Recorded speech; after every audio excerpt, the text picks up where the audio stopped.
the history the government hopes you never learn.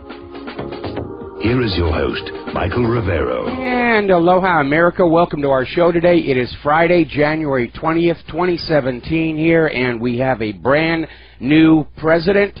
Donald Trump was sworn in as the nation's 45th president at noon Eastern Time in accordance with the Constitution, and the parties are on.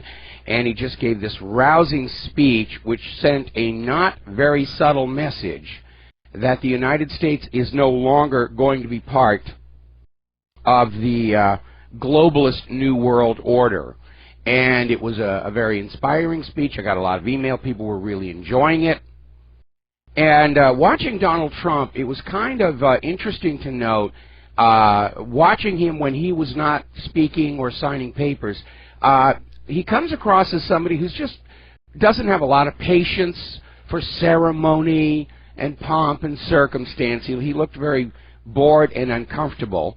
And I think that's actually a good thing, because too many of our politicians are just obsessed with the ceremony and the, and the etiquette. And while Trump was formally signing his nominations for his cabinet members, he went to hand a pen to Pelosi, and Pelosi said, "Oh, no, this other person has to get the pen before I do." And it sort of shows where that mindset is, where we have to play by the protocols, we have to play by the rules. No, let's actually get the job done. So that really came off looking kind of good. Anyway, for those of you who want to call on in, and probably a lot of you do, because I'm certainly getting a lot of email about this, the phone lines are open, 800-313-9443. Mike is in the control room, ready to answer the phone when you call on in.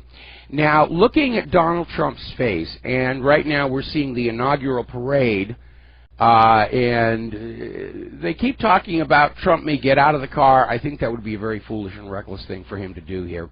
But looking at Donald Trump's face when he was waiting to walk on out and be sworn in, I almost feel like the Kennedy factor is at work. And for those who don't understand what I mean, John F. Kennedy was basically a spoiled kid. His father was rumored to have made the family fortune in rum running during Prohibition. And the Kennedy boys were wild party animals throughout their whole life. And then all of a sudden, John F. Kennedy gets into the White House, and all of a sudden he realizes he really is the president. This isn't just some kind of a frat prank or something. And he just decided he was going to try and do the best job he could for the American people, which of course made instant enemies of most of the entrenched establishment back there. And it does seem like, looking at Donald Trump's face, that was the moment it really hit him. I'm the president. I'm going to have to deal with this mess now. And everybody, of course, is talking about, the honeymoon. There's always a honeymoon for an incoming president where everybody will back off and let him do what he's going to do and go easy on him. But it's going to be particularly short for Donald Trump. Now, Donald Trump's opponents are already lined up waiting for any opportunity to attack him. Of course, any incoming president knows that. But because of all that has been going on in this country for the last several years, even Trump's supporters, they're kind of nervous and waiting for that first sign of betrayal, because we've all been through so many of these changes of president. The president comes on in and says a lot of great things and campaigned on a lot of promises. Is it really going to happen? And so even Trump's most loyal supporters are waiting for that first sign of betrayal, that he's going to sell out. And again, already, I don't agree with Trump on everything. But I still think Trump at his absolute worst is a better president than Hillary at her best. Because Hillary just wanted the job just to say she had the job. She didn't even really have a solid policy coming on in. It was just going to be more of the same thing, selling access, selling decisions. The other problem Donald Trump is going to be facing is the disenchanted Americans. And this was illustrated to me. I was having a conversation with one of our neighbors earlier today about Trump's inauguration. They were going on saying, he's just another bobblehead. He's, not going to do anything. And I said, well, he's still better than Hillary. And they said, and no question, much better than Hillary, but he's still. This is a segment of the population that's going to need to be convinced that things really are going to change. And so everybody's going to be waiting for that first major gesture by the incoming Trump administration that says, yeah, we're really going to see this country turn around. Now, for the first time in the almost 23 years that I have been a political activist, I'm actually feeling enthusiastic about an incoming president.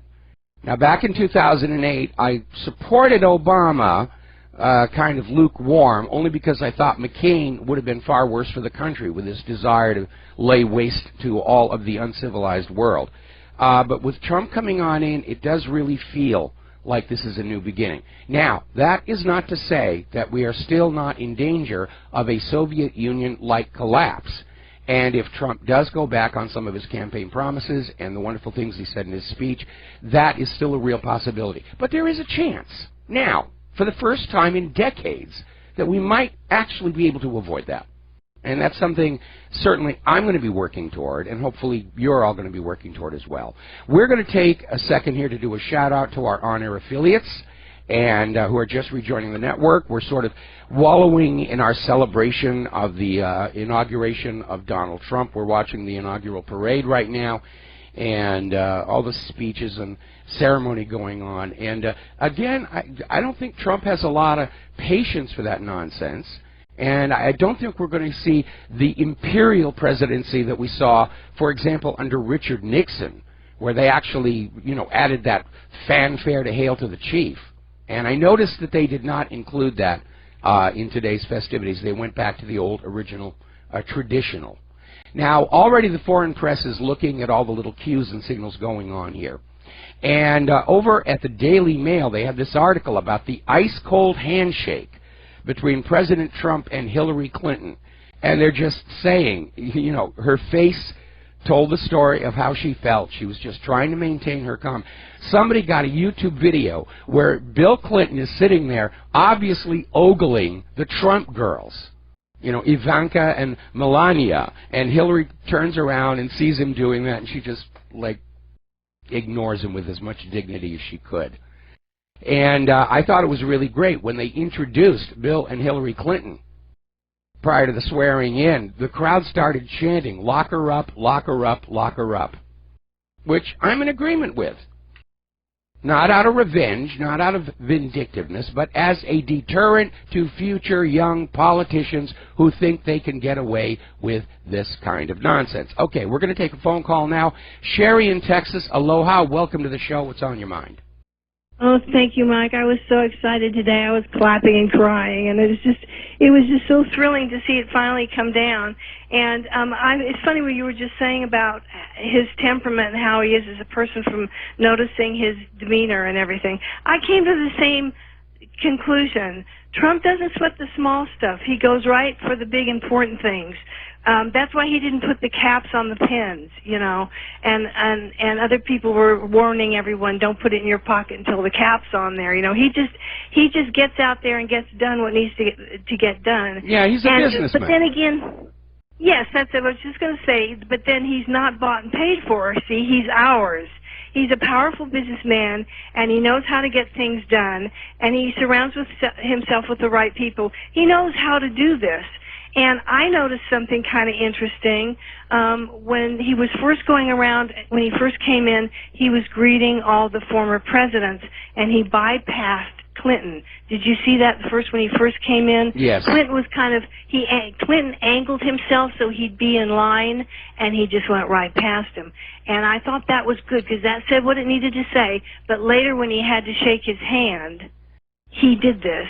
He was elegant enough to do what you have to do. Yes. But I like it. I miss Obama. I always like Obama's grace and elegance. He had a certain savoir-faire, and that's from a woman's point of view. He was good in social situations. He knew how to conduct himself, but then he was bought and paid for, and he had to be a certain way. Trump can be who he is, yes. And I love that. Yes, basically the American people have hired Donald Trump to fix the plumbing. And when you get a plumber in to fix a leaking toilet, you don't care if they're lacking in the social graces and, if the butt crack is showing. You want somebody who knows how to do the job, and that's Donald Trump right there.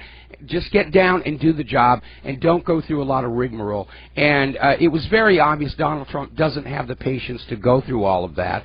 and that may prove awkward in diplomatic situations. But Trump is obviously listening to some of his counselors about improving his demeanor. He still slouches an awful lot, but I notice he's working to control that kind of snort that he does, and it was kind of distracting during the primary debates. He only really did it once during his inauguration speech. So he's working on polishing his appearance, but he's going to be a reluctant prima donna, I think, is a good way to describe it. Yeah, I think so too. And he does have to step up the game a little bit when he gets in front of these dignitaries, because some of them are pretty dignified. I don't think Putin will be, though. I think they'll get along great, you know. But. Oh, I'm sure they will. I'm sure they will. Putin himself seems to also not be enthusiastic about too much dog and pony show around him. Right.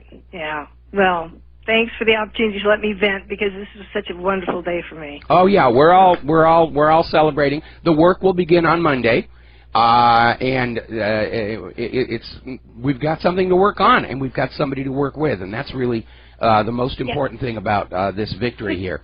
It's quick question. Yeah, sure. Oh, sorry. No, go for it. Is he going to have his own TV broadcast, or something where we don't have to rely on this news anymore? I mean, for those who want to see him on TV and hear a real broadcast, is he going to have his own station? Did you say something like that, or did someone else? Well, he's going to continue using Twitter and social media. His son-in-law is setting up a new media company, and by the way, let me know where I can send a resume, Don. And, of course, anytime the president wants to directly address the American people, the TV news networks are obligated to give him some airtime where he can talk to the American people over the networks. But definitely the corporate media is no longer at the top of the line, at the front of the line, rather.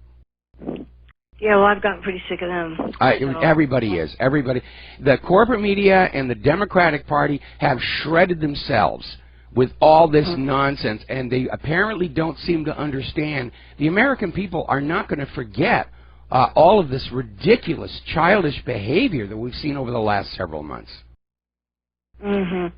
Yeah, I'm glad there weren't a whole lot of people rabble-rousing that I could see. It was mostly just the guys that were paid to do it. Yeah, the ones dressed in black and everything, and smashing up the Bank of America and the McDonald's, and that was pretty much it.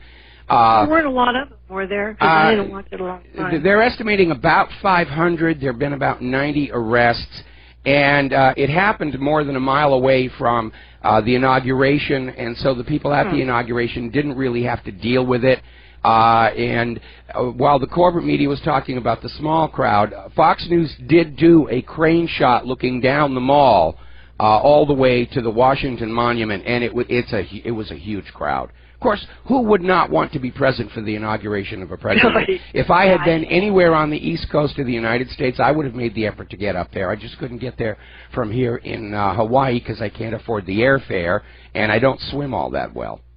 Yeah, I was going to say. Well, thank you so much, Mike. All right, well, thanks an awful lot. We're going to let you go. We're going to take a phone call from Errol in the Netherlands. Errol, what's on your mind? Hello, Mike. Yes. Hello. I'm very happy that it's been all without scratches, the inauguration.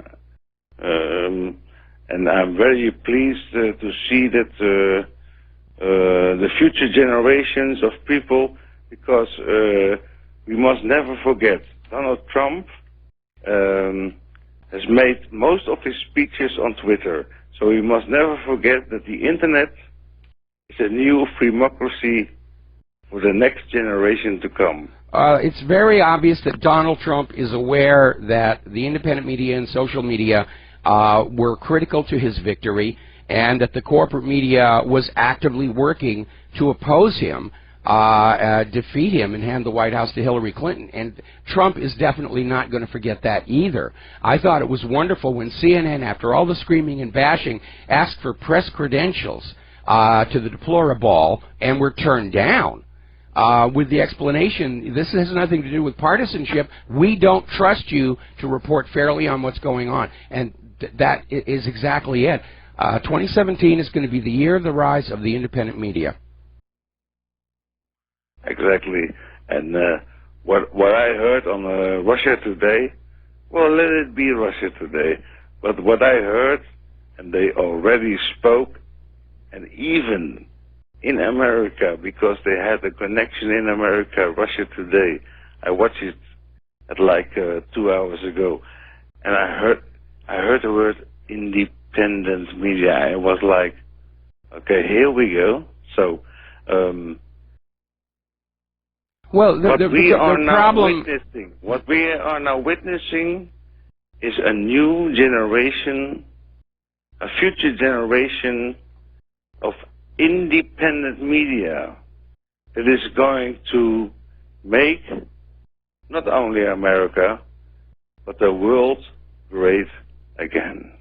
Absolutely. I mean, I have always opposed the label alternative media because there's a negative connotation to that. And that's why I've always championed either calling us ourselves the independent media or citizen journalists, although that one may be fading because already the advertisers who used to be going after the corporate media are now starting to approach all the independent media and say, we want to be advertising on your websites. So we're we're looking at growth this year, and again, it's something we've all been working toward for decades, because the independent media and the internet is a true expression of democracy. Now, the neoliberals tried to redefine democracy as you do what we tell you and we'll pretend to have honest elections every 4 years. And everybody understands that's what's been going on. And that's why I was so great with the website WhatReallyHappened.com, because without you, we would be nowhere. This I'm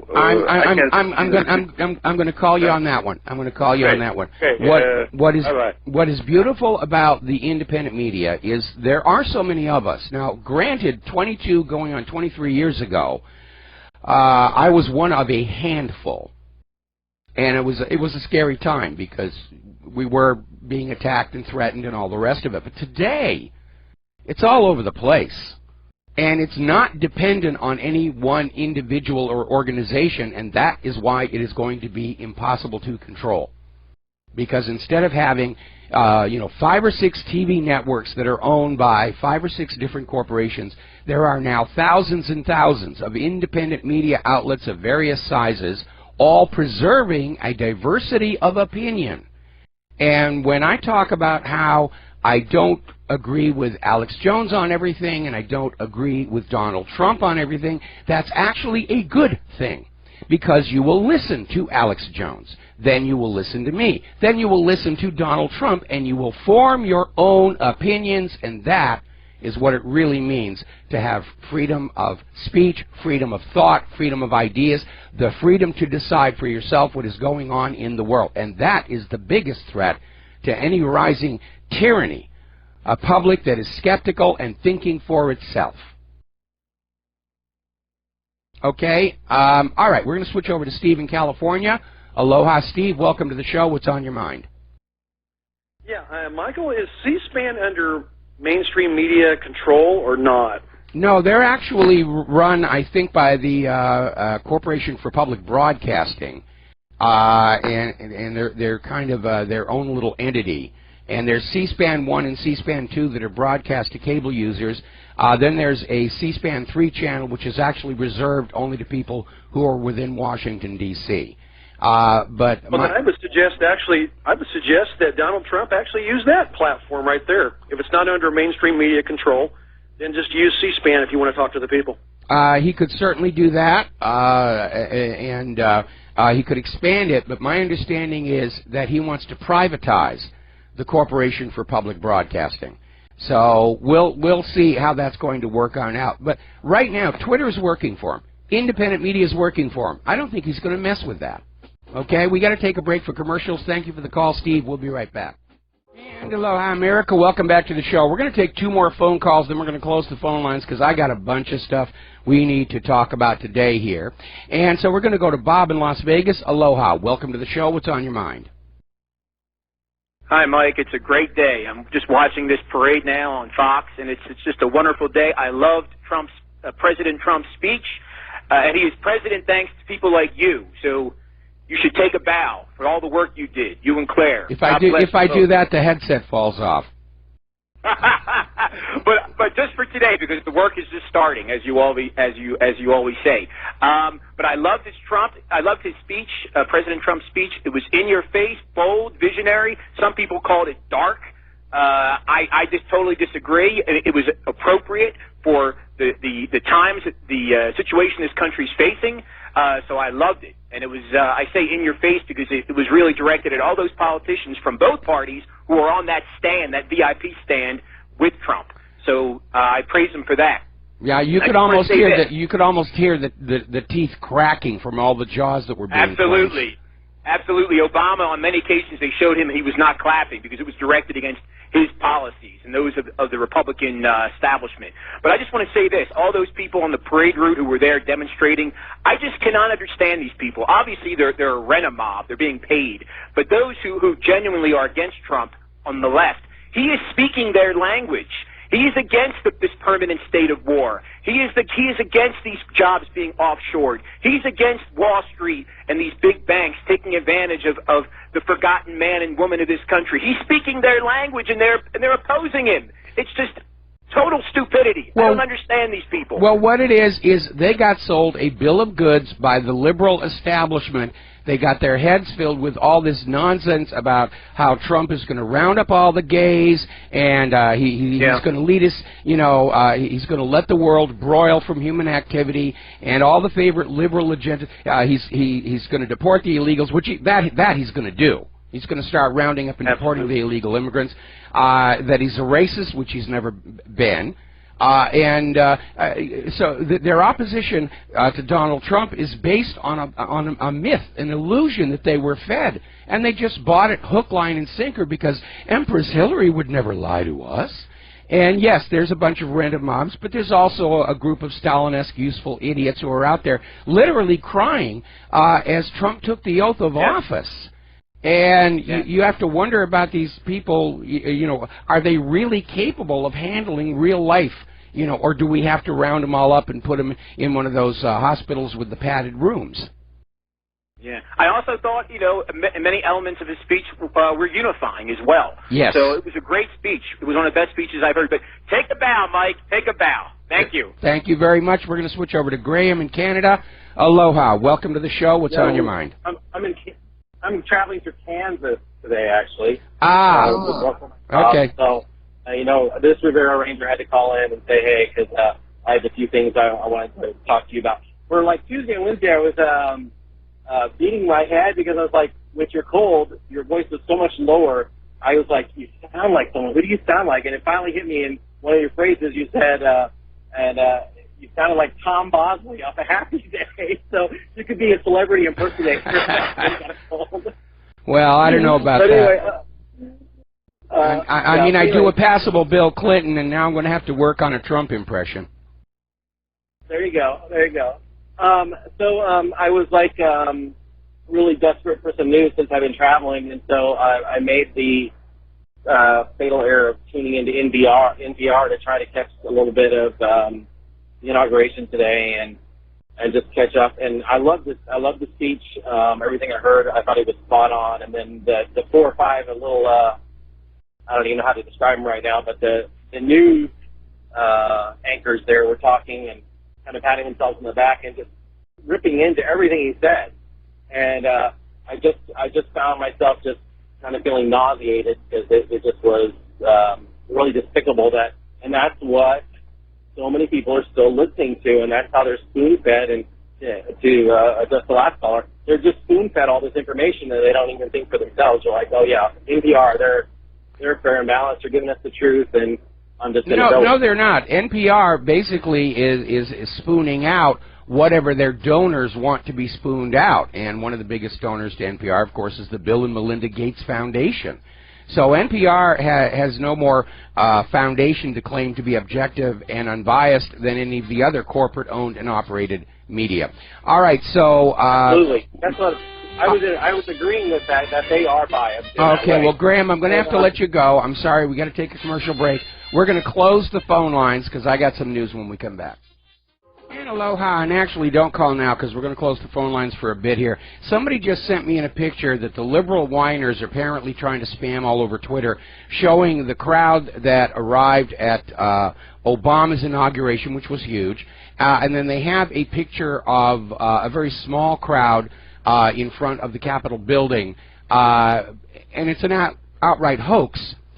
Because the photo that they're claiming is the photo of the audience listening to the swearing in of Trump. The photo was taken a couple of hours before.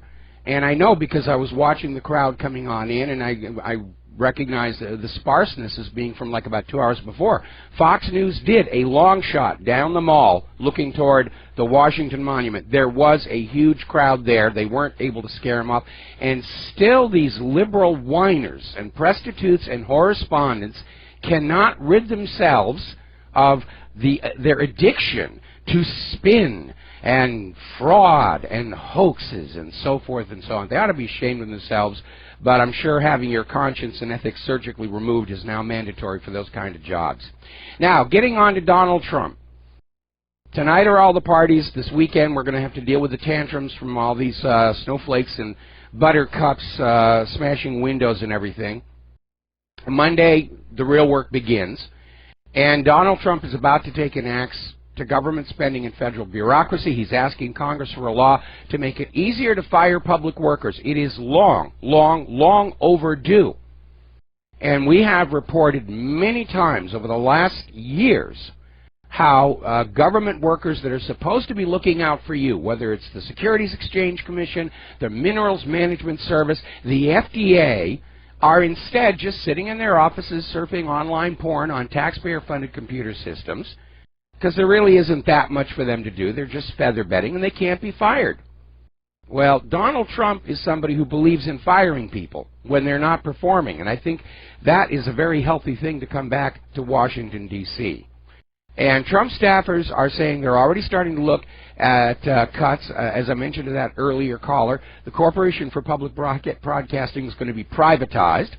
The National Endowment for the Humanities is going to be cut entirely. There are going to be cuts to the funding for the Departments of Commerce and Energy. And most of the programs under their jurisdiction either eliminated or moved to another agency. Now, Donald Trump is pulling the plug on all this climate change, global warming nonsense, saying that our industries are already overburdened with way too much gratuitous regulation, and he's absolutely correct. And too many politicians sort of suffer from the law of the hammer. And if you don't know what I'm talking about, there's an old story that if you give a small child a hammer, all of a sudden everything they encounter needs pounding. And if you give somebody the ability to create laws, everything that they encounter needs some kind of a law or regulation. And many of them are pointless. Many of them don't actually serve a useful purpose. Many of them do nothing more than give you more paperwork to fill out and more government fees to pay. And we know that all this screaming and crying about carbon dioxide and global warming is a bunch of nonsense. We'll get into that a little bit later in the show here. Getting on back to the protesters, there were a couple of hundred people outside the Deplora Ball, and the cops are not holding back pepper spraying them.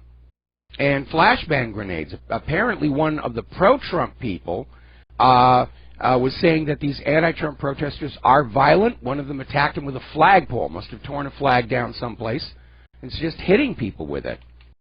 And they have arrested about 90 of them, and I think they need to start saying, were you paid to be here? If so, who paid you?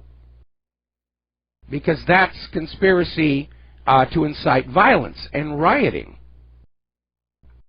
Now, up in New York City, Michael Moore, Robert De Niro, Cher had a big thing outside Trump's hotel.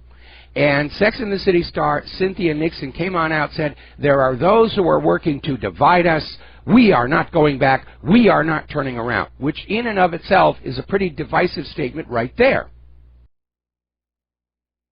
But apparently their divisiveness is good and everybody else's divisiveness is bad. And they're already out there screaming that the LGBT page at the White House has been taken down.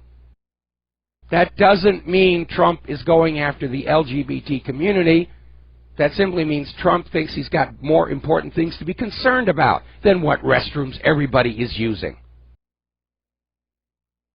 And Donald Trump probably understands, better than most liberals, that government shouldn't be meddling in issues of morality anyway. It's not their job.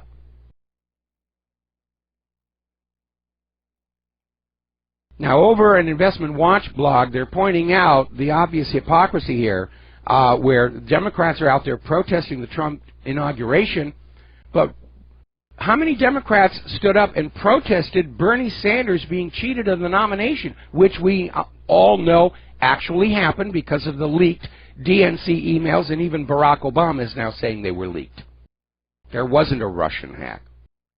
And still the Democrats, they've lost touch with reality. And apparently a Democratic Congressman, Raskin, is going to file impeachment charges claiming Donald Trump is in violation of the Emoluments Clause because he's refused to divest himself of business interests he has around the world. Well, Trump isn't running that anymore. He's turned it over to his sons. And where was Raskin when Hillary Clinton was facilitating the sale of 20% of America's uranium resources to a Russian-owned company? It's just amazing here.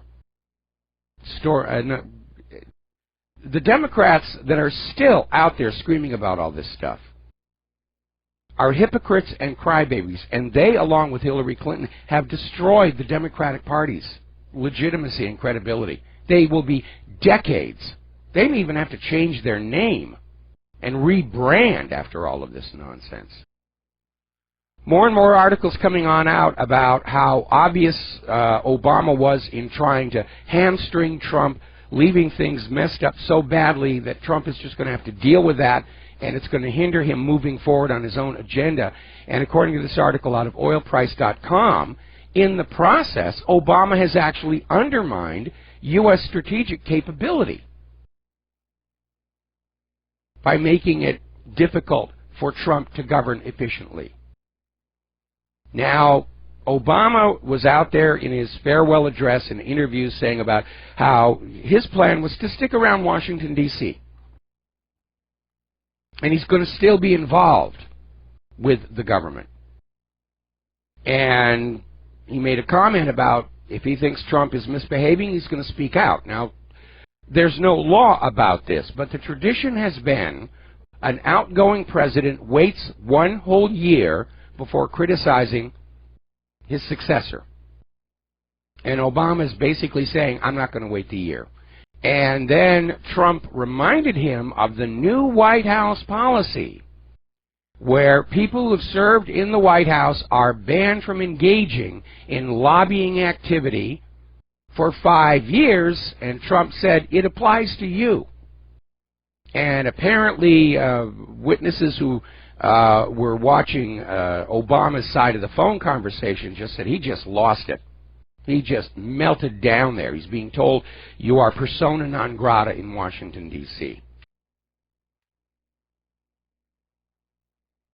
So, a lot of articles coming on out. This one from SHTFplan.com. Goodbye to the worst president America has ever had. And that is certainly true as well. Everyone's always talking about Obama's legacy. What will be his legacy? Well, let's take a look at some of what the legacy has been here. I mean, when President Obama took office back in 2009, the national debt was $10 trillion. It's doubled during his 8 years in office. The average debt per U.S. citizen was $31,000 8 years ago. Today it's $61,000. Labor force participation when Obama took office, 65%. Now it's 62%, and I don't even trust that number. Real median household income has gone down. Health insurance costs have skyrocketed. The tax-to-benefit ratio has inverted. It used to be less than 40% when Obama came into office. Now it's greater than 60%. Many millions more people dependent on food stamps.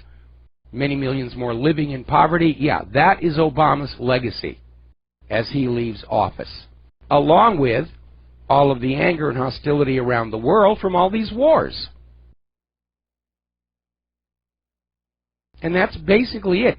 8 years of war, 3,000 regulations, an additional nearly $10 trillion with a T in debt. And there's all the scandals. And Obama got up there trying to polish his legacy, saying that he was scandal-free and he was transparent. Anything but. I mean, Benghazi. Story out of AmericanFreedomFighters.com. They've got a list of 884 examples of Obama's lying, law-breaking, corruption, cronyism, hypocrisy, and waste. Now, Obama is trying to position himself as the nation's first black president. And I want to start off by reminding everybody that he's not totally black. His mother, Ann Dunham, was obviously very white.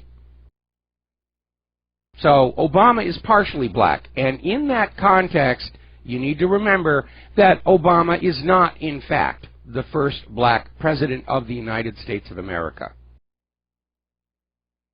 And there's an article that lists the 7 black presidents preceding Barack Obama. And probably most of you don't realize how many of these presidents had black ancestry, including Thomas Jefferson, Andrew Jackson, Abraham Lincoln, Warren Harding, Calvin Coolidge, and even Dwight D. Eisenhower.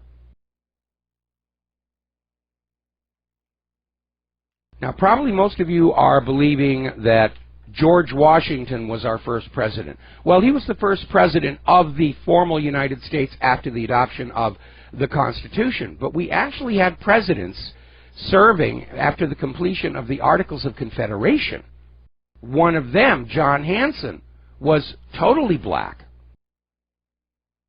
A little reminder there. History is not often what you are told it is. So Obama doesn't even get to claim that one either. Now, Obama commuted in his last day in office 330 sentences. It's the most commutations in a single day by any president in the U.S. history. So he gets to put that one in his little record book here. Now, a lot of those commutations, and this attracted a lot of attention, were cocaine dealers, possibly involved with the Cocaine Importation Agency. And underscoring that discrepancy is apparently requests for clemency by pot dealers were turned down. Now, here's the good news. Former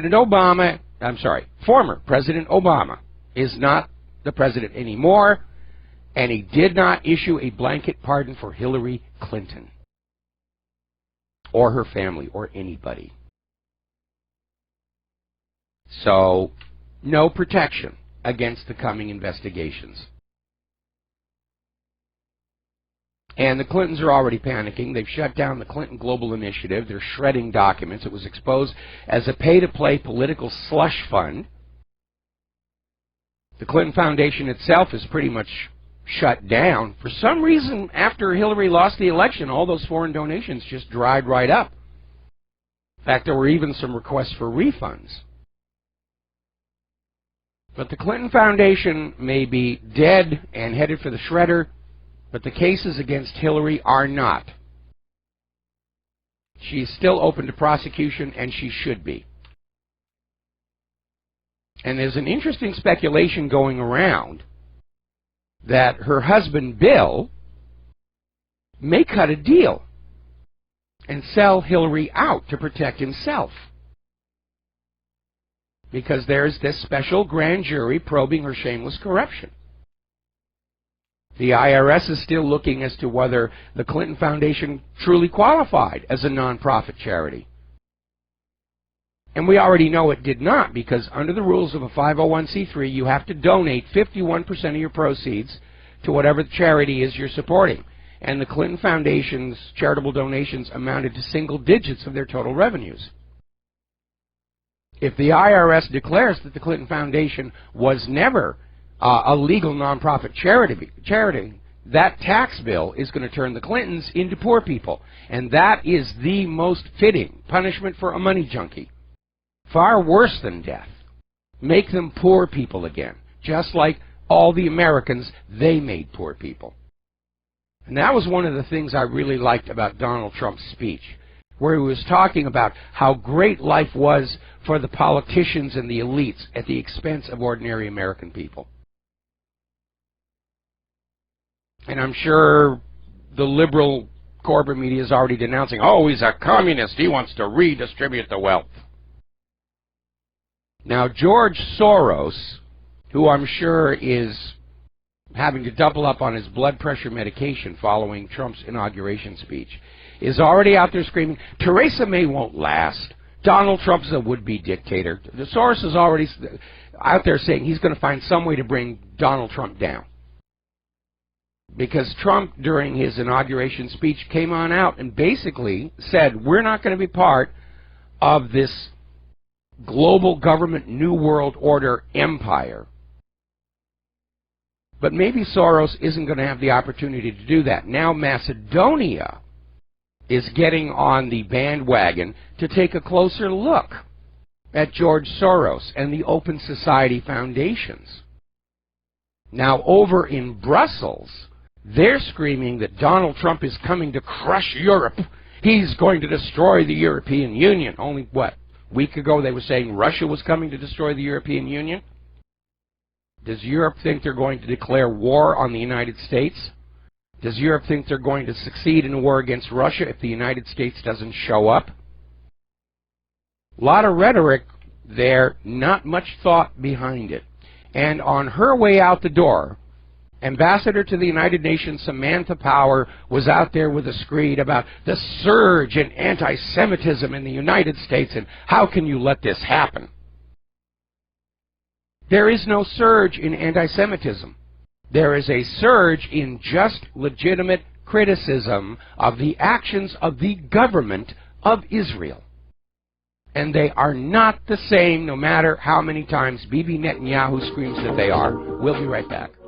America, welcome back to our show here. Now, a few days ago, CNN, which I have decided stands for crappy non-news, ran this segment with Wolf Blitzer speculating that if something were to happen at the inauguration and Donald Trump and Mike Pence were to be killed, you know, that a member of Obama's cabinet who just happened to not be there would be required to take over the presidency, proving that Wolf Blitzer doesn't actually know how the government works or the rules for the succession. And it's triggered outrage around the world. In the foreign press, the Daily Mail, they're just saying that CNN was inciting violence, traitorous, and again, the corporate media is just dissolving itself at this point here. Now, over in Indiana, apparently at the YMCA, somebody got a little upset over the fact that CNN is putting out all of this fake news to the point where the YMCA requested a block from their cable TV company. So you can't get CNN on those TVs at the YMCA anymore. I'd like to see that available to us all. You know, why are we forced to have those news networks and pay for them with our basic cable fee? Can't we turn them off and maybe get a little bit of a discount? Would make sense to me. Give us the option of going to some other media, like Russia Today, which at least on our cable, you have to request as part of a special expanded package. And over at the New York Slimes, their last desperate gasp to try and keep this whole illegitimate president thing going, New York Slimes is reporting that a group of, as usual, anonymous American law enforcement intelligence agencies are claiming they have intercepted communications between Russian officials and associates of President-elect Donald Trump. You know, there comes a point where you do have to stop flogging that dead horse. Now, story coming out of TASS where a Russian expert on disarmament issues, Arbatov, is saying that Donald Trump's statement on nuclear disarmament as a condition for the lifting of sanctions it's impromptu and it's premature and wasn't thought all the way through. And Russia's position is disarmament in the long run is a good idea. We would all like to live in a world without these city-destroying weapons hanging over all of us like the sword of Damocles. However, after years of Russia bashing by the U.S. war hawks, many of whom are still holding office, and that NATO build-up on the borders, tensions with Russia are not going to be switched off overnight just because Trump is the president. So it's going to have to take bit by bit by bit by bit. And I'm sure Donald Trump understands this. Going to do a break for station identification. Back with Hour 2 after these few words. Hello, America. Welcome back to our show, Hour number 2. We're still closing the phone lines because I got a bunch of stuff to get through before the Lady Claire shows up for our hour of clarification in hour number 3 of the show today here. Now, we are hearing that supposedly as part of their obligations to NATO, Germany is now deploying their forces in the Baltic region near Russia. Now, I wouldn't read too much into this because obviously if Donald Trump is not interested in provoking and participating in a war with Russia or China, Europe and NATO certainly cannot do it all on their own. And what we may be seeing is the end result of plans that were made a while ago, and it's going to take a little time for all of these things to wind down here. Now, a document has surfaced from 1983 in which it was suggested that the United States should encourage Saddam Hussein to attack Syria to secure that oil pipeline to the Mediterranean and the Gulf. That pipeline has been a sticking point in everybody's throat for a long time. And the reason Assad didn't want the pipeline was simple. Israel's been harvesting oil out of the Golan, which is still technically Syrian territory. And then they turned around and said, we want to build a pipeline across your country so we can sell the oil we stole from you to Europe. And Assad said, no, I'm not going to go along with that. And that was kind of part of that whole run-up. We have to get Assad. And they wanted him out for a long, long time. And apparently, Saddam Hussein, if he was approached to attack Syria, turned them down. Because Iraq's war with Iran had also been begun at the behest of the U.S. government, and that didn't really go very well either. And maybe that's why the government took him out. He wasn't doing what he was told. He failed to conquer Iran. He failed to conquer Syria. We need somebody else in there. Okay, now then, let's talk about economic news a little bit. Over in California, Governor Jerry Brown is admitting that the state budget had a little tiny, itsy-bitsy, teensy, really not worth fussing about accounting error of $1.5 billion. In other words, California has a shortfall of $1.5 billion. They spent more than they took in tax revenues, and they're saying it was an error in accounting. We deeply apologize. Really, we'd like to see that over your letter of resignation. But let's be forgiving because math errors are possible. I did one yesterday when I was talking about the missing $9 trillion from the Federal Reserve, and I said that works out to about $3,000 for every American citizen. I was corrected by some of our very smart, alert listeners and readers. It's actually $30,000 for every living man, woman, and child in the United States plus the accruing interest. Now, IBM has just posted their 19th consecutive revenue drop.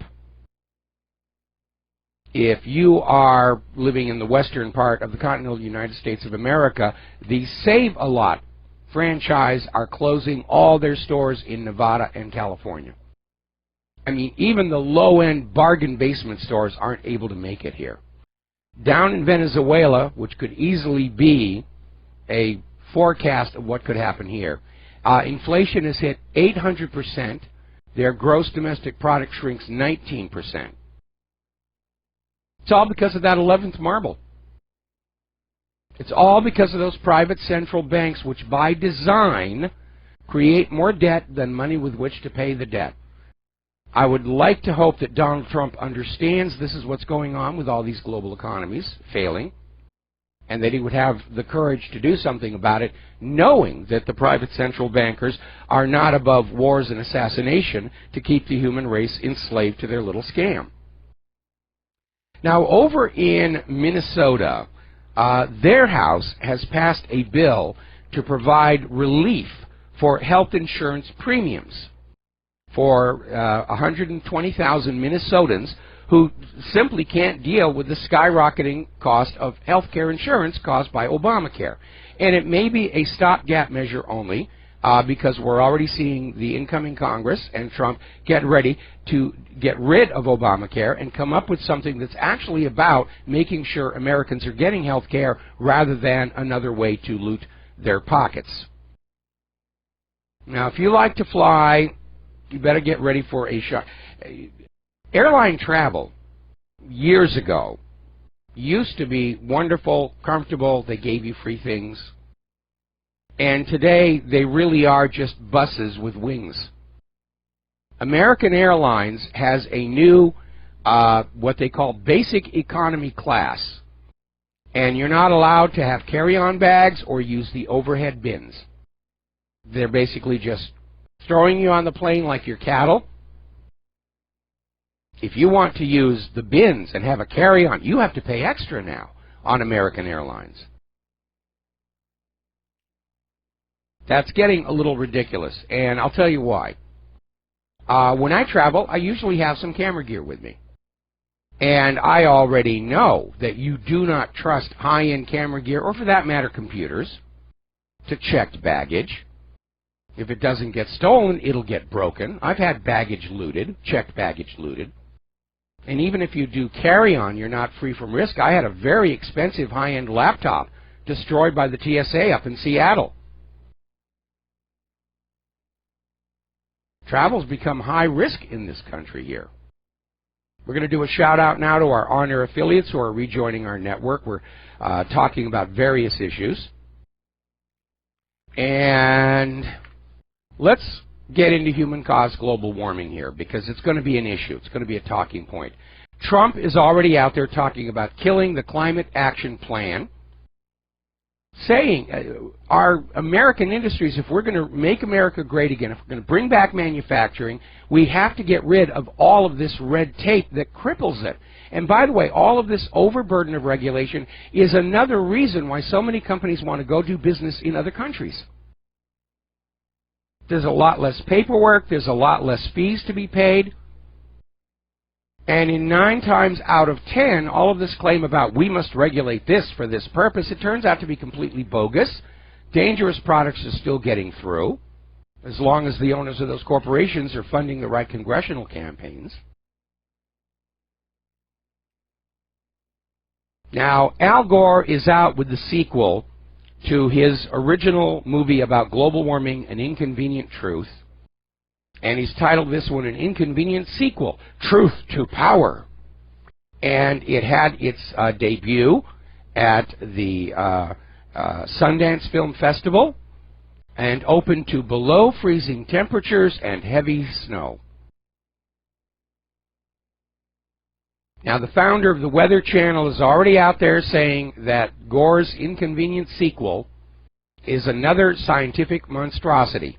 It is filled with as many inaccurate misstatements and outright deceptions as the original. Now remember, the original documentary, Inconvenient Truth, the courts in Great Britain issued an order that before any teacher could show Inconvenient Truth to their class, they had to read a list of 11 known false statements in that documentary. And Al Gore's still out there pushing this thing.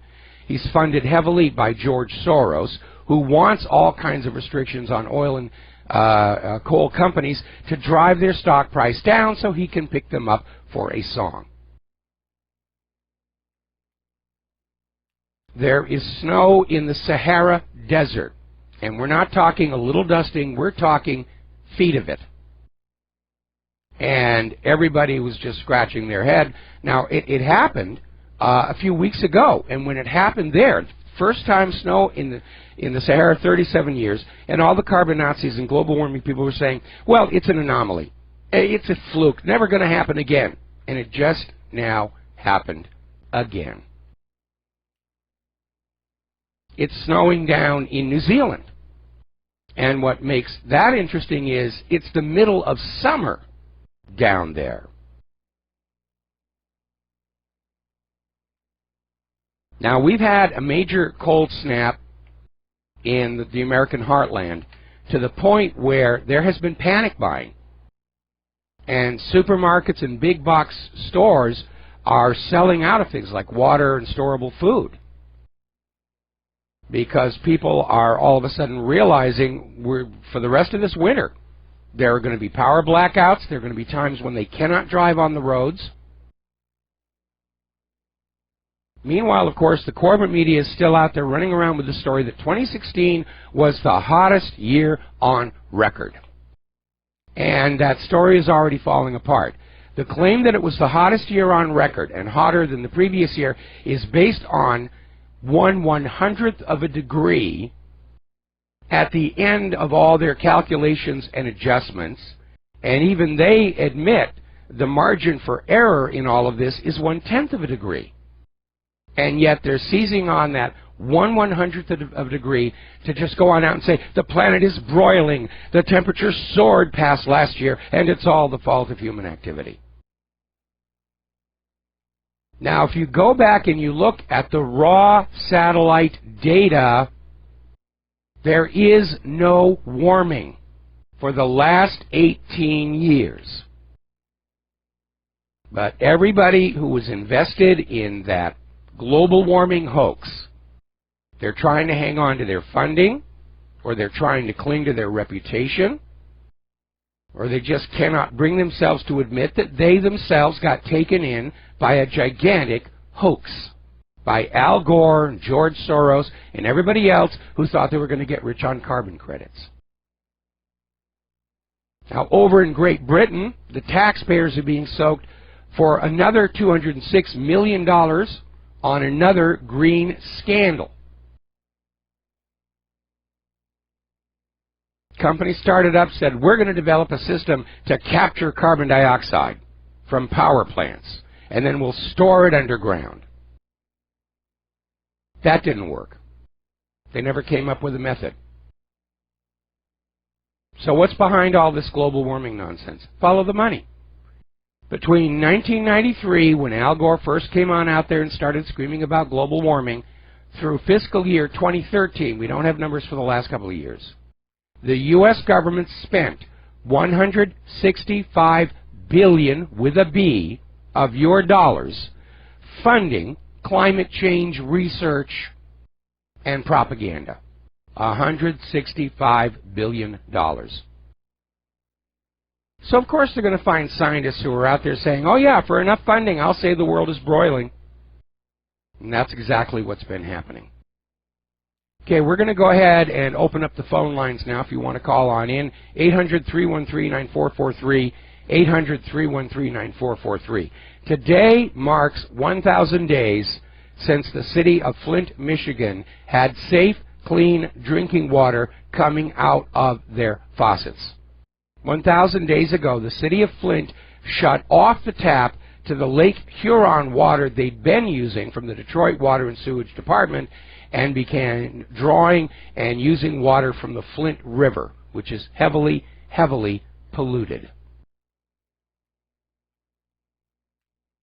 Now, we've been talking about medications, prescription medications, vaccines, and interactions, and there's actually a danger out there that a lot of people really don't pay attention to. And that is that certain medications do not react well with certain foods. And we're talking healthy, organic, natural foods, not synthetic GMO.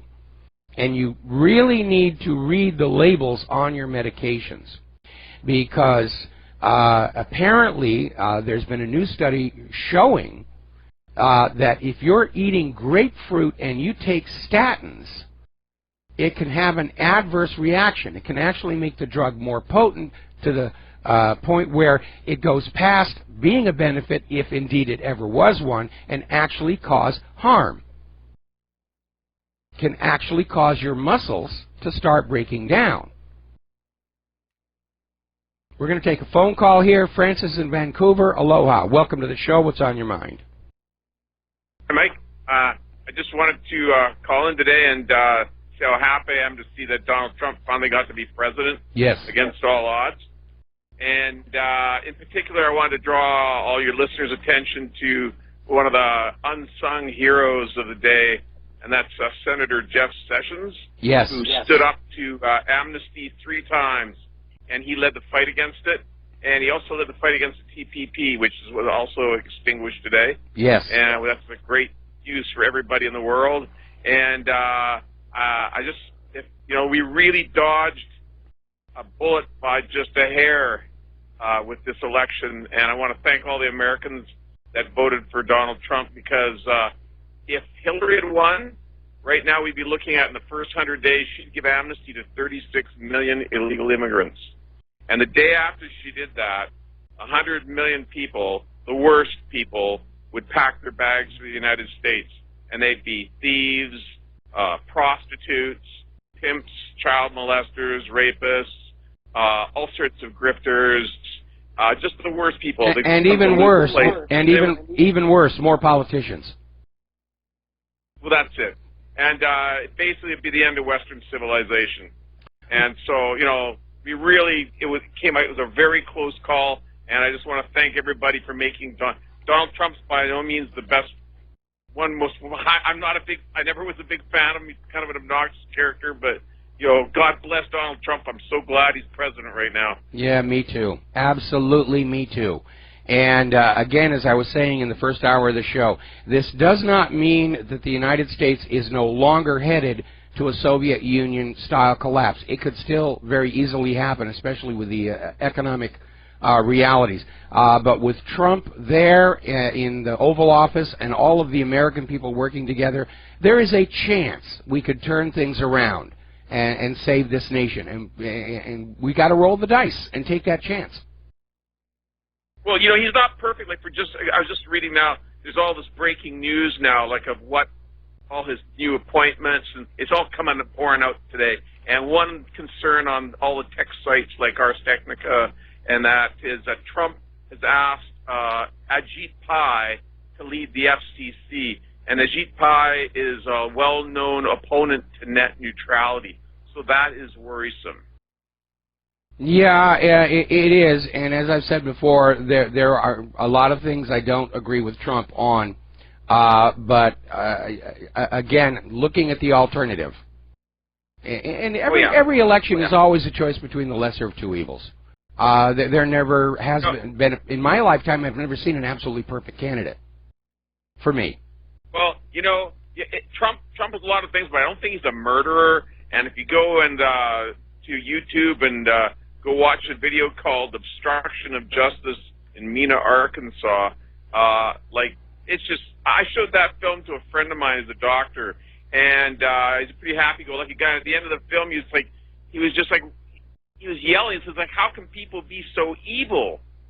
Yes. The Clintons and all that whole Arkansas mafia, those people were so evil in what they did, and all the people they murdered and everything. And it was just right in, people a lot of people just wake up to how the media has been lying to us.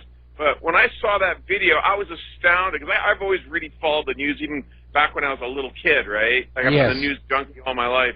And when I saw Obstruction of Justice in Mena, Arkansas, just a 50-minute film, it astounded me that the media, when the Clintons first came on the scene, and Dr. Joycelyn, what's her name, Evers or whatever, all these people that the Clintons brought to Washington with were all horribly corrupt, evil people, and the media just completely covered it up. There was a wall of silence. Well, the reason for that is because it wasn't just the Clintons at Mena, Arkansas. It was the Central Intelligence Agency, which also exerts tremendous control over the corporate media. And it wasn't even just the Clinton family. The Bushes were involved. This whole Operation Screw Worm was being run by then Vice President George Herbert Walker Bush, but it was all illegal, a violation of the Boland Amendment, a violation of the Logan Act, and everybody involved got very, very rich on cocaine money. And that was the start of this narcocracy, which has ruled this nation ever since. And bringing that narcocracy down was a big part of my motivation for this last election. Anyway, Francis. You know who owns Arkansas? I got one thing to say. Okay, hang on. Francis, I'm going to hold you over the commercial break. Don't hang up. We'll be right back to you. And aloha, America. Welcome back to the show. We're going to go back to Francis in Vancouver. You had one more thing you wanted to share with us. Well, yeah, who owns Arkansas? Well, the Rockefellers. I mean, Jay Rockefeller, right? And even when George Herbert Walker Bush first ran for Congress, I mean, he was vilified and hated because he was labeled a Rockefeller Republican. Yes. That was back in the 60s, early 60s. Well, you know, we're coming to understand that, you know, our government has been dominated by rich people for quite a long time. And again, when this nation was set up, there were laws to limit the influence of rich individuals over what was supposed to be a nation that belonged to and was ruled by the American people. And over time, those laws have been chipped away. And based on his inauguration speech, I think Donald Trump is probably thinking about reimposing campaign donation limits and other controls. Certainly he's got to be looking at how George Soros was spending all that money to keep him out of the White House. And I think now that Trump is in the White House, the gloves are going to come off on a lot of these issues. And I've already sent him a paper letter, because I know they just scan the email. I sent him a paper letter congratulating him and saying, look, the next thing you got to do, got to have honest, verifiable, trustworthy elections that the American people have confidence in as being honest. And I pointed him at Bev Harris and blackboxvoting.org, and hopefully somebody at the White House will actually read that and take action on it. Okay, well, thanks a lot, Mike. All right, thanks an awful lot. We're going to switch over to Gary in Saskatchewan. Aloha, welcome to the show. What's on your mind? Yes, sir. Well, I was just thinking about business, right? Yes. And government is supposed to be a business, of course, right? No, government. No. But I'm just going to say Trump is running it like a business, and these people that complain about these people that he's installed, he's taken resumes and he's putting in the best people that he know. And if he don't like them, my friend, he'll run them. Yeah, I mean, I absolutely agree. The issue of Trump's appointments is a complex one. Yes, he is looking at people who can actually do the job. Remember after World War II was over, when General Patton came under severe criticism because he was bringing back some of those Nazi civil officials to do their jobs, to continue on. And they were saying, oh, we're supposed to be denazifying. And he says, well, when you find somebody who knows how to do the job, I'll be glad to let this person go. But right now we need the buses running and the sewers working and the electricity. And these are the people who know how to make it work, their politics aside. The other issue that Trump has to deal with is getting the confirmations. Now, the confirmations have actually run a lot more smoothly than a lot of people were expecting. But there were obviously people that Trump probably wanted and realized he would never get through the confirmation process. So that was complicating it as well. But in the end, you know, Donald Trump definitely is a hands-on manager. He's not going to let the government run itself. He's not going to let his subordinates run the government for him. He's going to be treating his cabinet and his other appointments the way he treated, you know, those contestants on The Apprentice. You do what I tell you. You don't deliver, you're fired. Right. I was going to say, like, do you think he's going to repeal all those Obama's? We're hearing that there are already 200 executive orders waiting for his signature, and some of them definitely deal with issues of amnesty and protection for the illegal immigrants and the refugees. You want to talk about a jobs program to put Americans to work, put them all out there with big giant nets and start chasing down these illegals, dragging them to the border. We can get all those punkin' chunkin' people to modify their machines and just fling them back over the border. The prizes are awarded for the longest distance and the most bounces. Well, I'll tell you, man, like, I'm pumped, like, not pumped up, but I'm excited. And, like, he's a no BS type guy. And if he don't like you, like, I'm telling you, like, he'll fire people. Yeah, he's already saying he wants the law to make it easier. Like, yeah. I mean, the good thing about Donald Trump. And his thought pattern is business. Yes. And love and care, you know? I mean, wow, like, Dr. Paul Craig Roberts come out with a piece here last week or a couple days ago on a video, and he says, what's wrong with billionaires? He says, I've known guys, I can't recite their names, but he said that fought against NAFTA. Yeah, I mean, there are some billionaires who just got lucky and they do good things with their money, and there are other billionaires who think their money gives them the power of God, like George Soros. I think Trump is one of them. One of the former ones. Okay, we got to let you go. Got to take a break for commercials. Okay, yeah, thank you. We'll Bye. be back. And aloha, America. Welcome back to the show. The phone lines are open, 800-313-9443. Now, Costco apparently has reached an agreement to pay an $11.75 million settlement to settle allegations that some of its pharmacies were improperly filling prescriptions for controlled substances and failed to properly track opioids and other dangerous drugs, according to the Department of Justice. And we know that prescription opioids have become an out-of-control problem. There were these executives at a pharmaceutical company that were literally trying to get pharmacies and doctors to prescribe these opioids to create addicts and a guaranteed income stream. It's getting harder and harder to see that there's any moral or ethical difference between these giant pharmaceutical corporations and the guy down on the street corner selling their wares. Now, yesterday we were talking about the introduction of a genetically engineered pineapple, which has been approved by the FDA without any independent safety testing. The FDA has basically said that as far as we're concerned, the change to the pineapple isn't significant. It colors it pink. That's it. It's a pink pineapple. I'm certainly not going to be ever grabbing one of those. Apparently, the first GMO apples will start arriving in U.S. stores next month, February. These are going to be a little bit harder to spot. The GMO alteration is to fight the browning and aging in order to reduce loss and increase profitability. And without any kind of GMO labeling, we're looking at the situation of either take the risk of eating the GMO apples or not buy any apples at all, which I think is probably the way that I'm going to go on this one. All right, let's take a phone call. Al in Canada, aloha. Welcome to the show. What's on your mind? Hi, Mike. I hope you're doing well. I'm doing much better. Thank you. Yeah, you do sound a lot better. I'm just tuning in, so I don't really know if you had you like personally heard Donald Trump's inauguration speech or not. Oh yeah, I watched it live. Oh really? And how did that make you feel? Well, I mean, it was a great speech. It was very much in your face. It was certainly not your normal lukewarm speech that you get from an incoming president in this country. And he sent some not very subtle messages out there to the current entrenched establishment, and certainly to Soros and the globalists, that the United States is not going to play along with that nonsense anymore.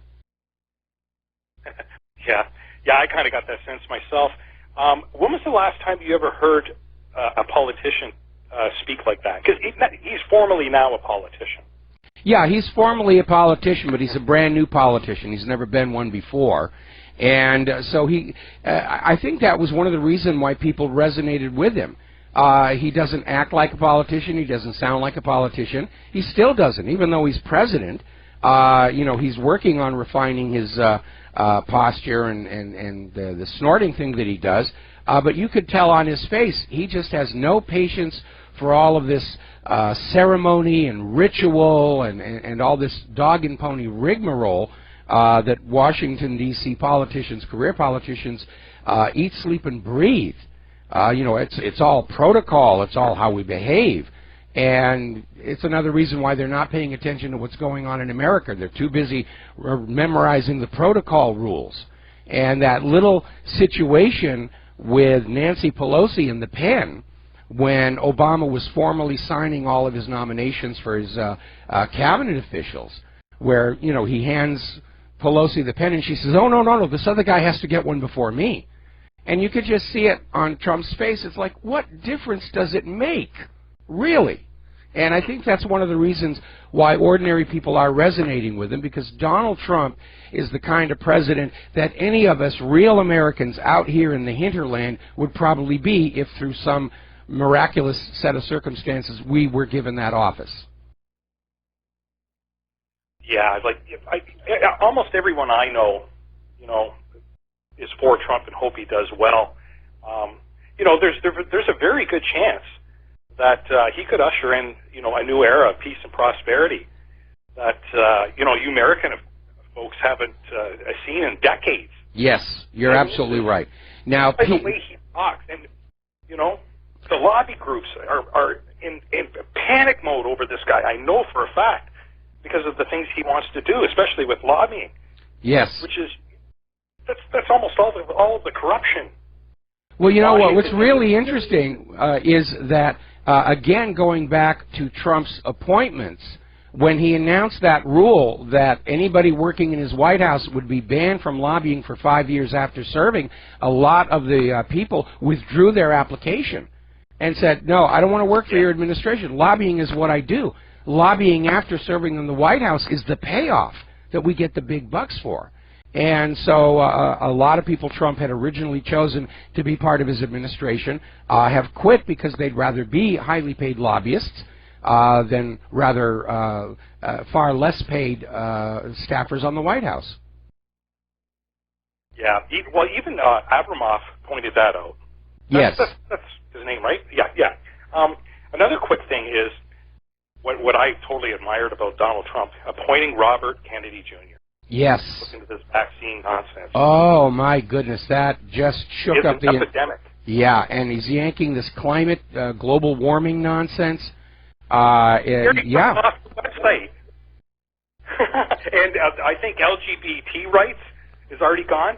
Like, where do these people get off thinking that, well, we have to have rights? You already have rights. It's right in the U.S. Constitution. All men are created equally. That's it. And men is a euphemism, obviously, for humanity. Well, no, hang on a second. When you hear a special group like LGBT or blacks or Hispanics or women talking about rights, what they're really talking about is special privileges that give us an advantage over our imagined oppressors. Yes, exactly. Yeah. Exactly. Just before I leave, just a little small side note. A friend of mine had surgery, and I drove him. He's going to be collecting unemployment benefits, and he had to produce a doctor's note. So we were in, you know, one of these government offices this afternoon, and we were talking about Trump and the wall and all that. And my good God, right behind me, like, I didn't even see them. About 7 or 8 Mexicans walked in. Yes. We're talking like this. And I turned around, I looked, and like, oh boy. And we're in a government building, you know, we have a liberal government, and it's, you know, all PC and all that. So it's kind of a little embarrassing, but at the same time, we kind of chuckled, right? Anyway, great show. Well, thank you very much here. Now, thanks, Mike. All right, well, thank you very much. We're going to let you go here. And on that issue of illegal immigration, and now it's cool to call it illegal immigration again and get away from this undocumented workers nonsense, where they were trying to obfuscate or obscure the fact that we are dealing with criminals here who are in violation of United States laws the instant they set foot over that border without permission. And for those people who are legal citizens, you know, I sincerely hope that the United States lives up to your expectations that led you to go through that long and arduous process to become legal U.S. citizens. And we'd have absolutely no problem. You know, welcome, come on in, have a lot of fun. But I'm still, especially from some of the cartoons I've been creating and some of the comments I make about crocodiles in the Rio Grande, which is supposed to be humor, I'm still getting a flood of emails about you're a racist, you're a racist, you're racist, this, a racist, you know, your name is Rivero, you're Hispanic. No, actually it's Sephardic. And my reply to that is always the same. Hey, clueless one, illegal is not a race. And that's the issue. The legality, not the race. It's just like Samantha Power in her comment about soaring anti-Semitism. No, it isn't anti-Semitism. It is just and legitimate criticism of the behavior of Israel's government. And our First Amendment gives us the right to criticize government, all government, everywhere, without fear of repercussion. If I can point to one thing I think the Trump presidency is going to be good for, is it's going to shake things up, and a lot of this liberal frippery and PC nonsense is going to fall away. It's time to return to simple common sense. Let's get the job done. And stop worrying about whether what we're doing is offending somebody somewhere on the planet or might endanger a beetle.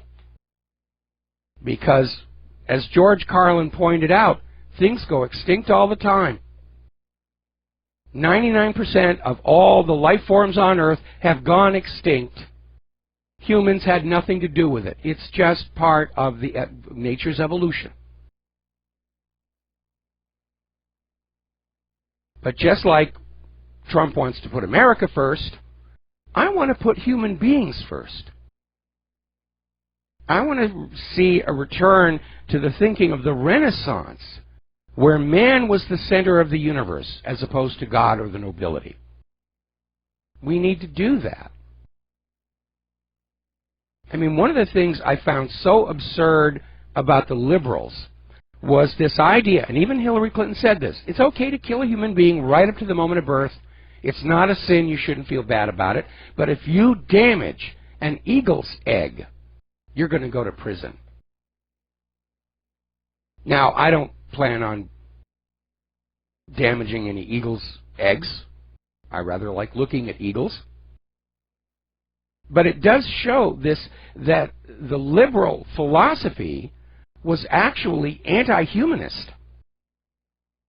And in recent weeks we've seen these unrelenting attacks on straight white males as somehow being the authors of all the evil in the world. And as I've said many times on this show before, you don't end discrimination by discriminating in reverse. You don't end racism with more racism. You don't end inequality by being unequal or demanding unequal treatment. Donald Trump, I think, is going to bring back common sense to our American society, of just letting go of all this cultural Marxism nonsense where we're supposed to not say certain things and not do certain things and not even think certain things. One thing I'd like to see Trump do is retask our entire education system, including all those universities, to actually educating our kids so that we can become a manufacturing superpower again.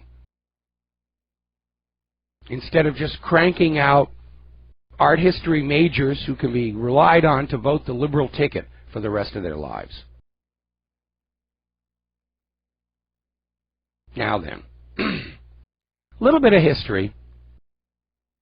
Now that we're starting to allow criticism of the CIA as now publicly accepted discourse, story surfaced from over an Investment Watch blog, and I was already familiar with this.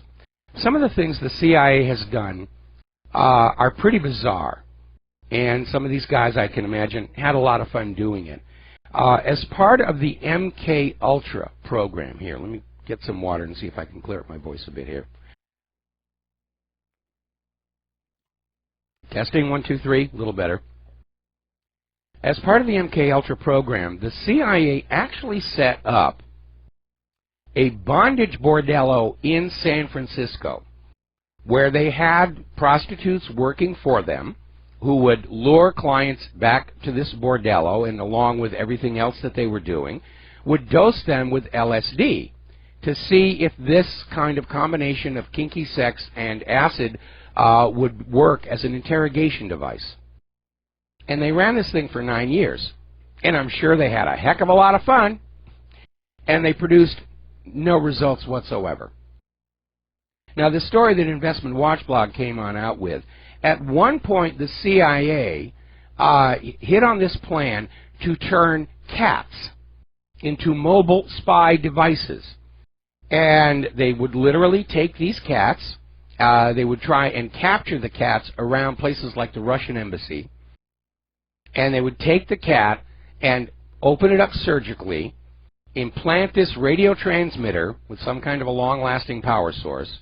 They literally ran the antenna down the cat's tail. The problem with that is the tail no longer worked normally, and they were just hoping nobody would notice that. And the first one failed miserably when the cat got away from them, ran into the street, and was run over. So they went back and tried again. And after all this work and all this money, do you know what the CIA learned about the Russian embassy? It had mice. That was it.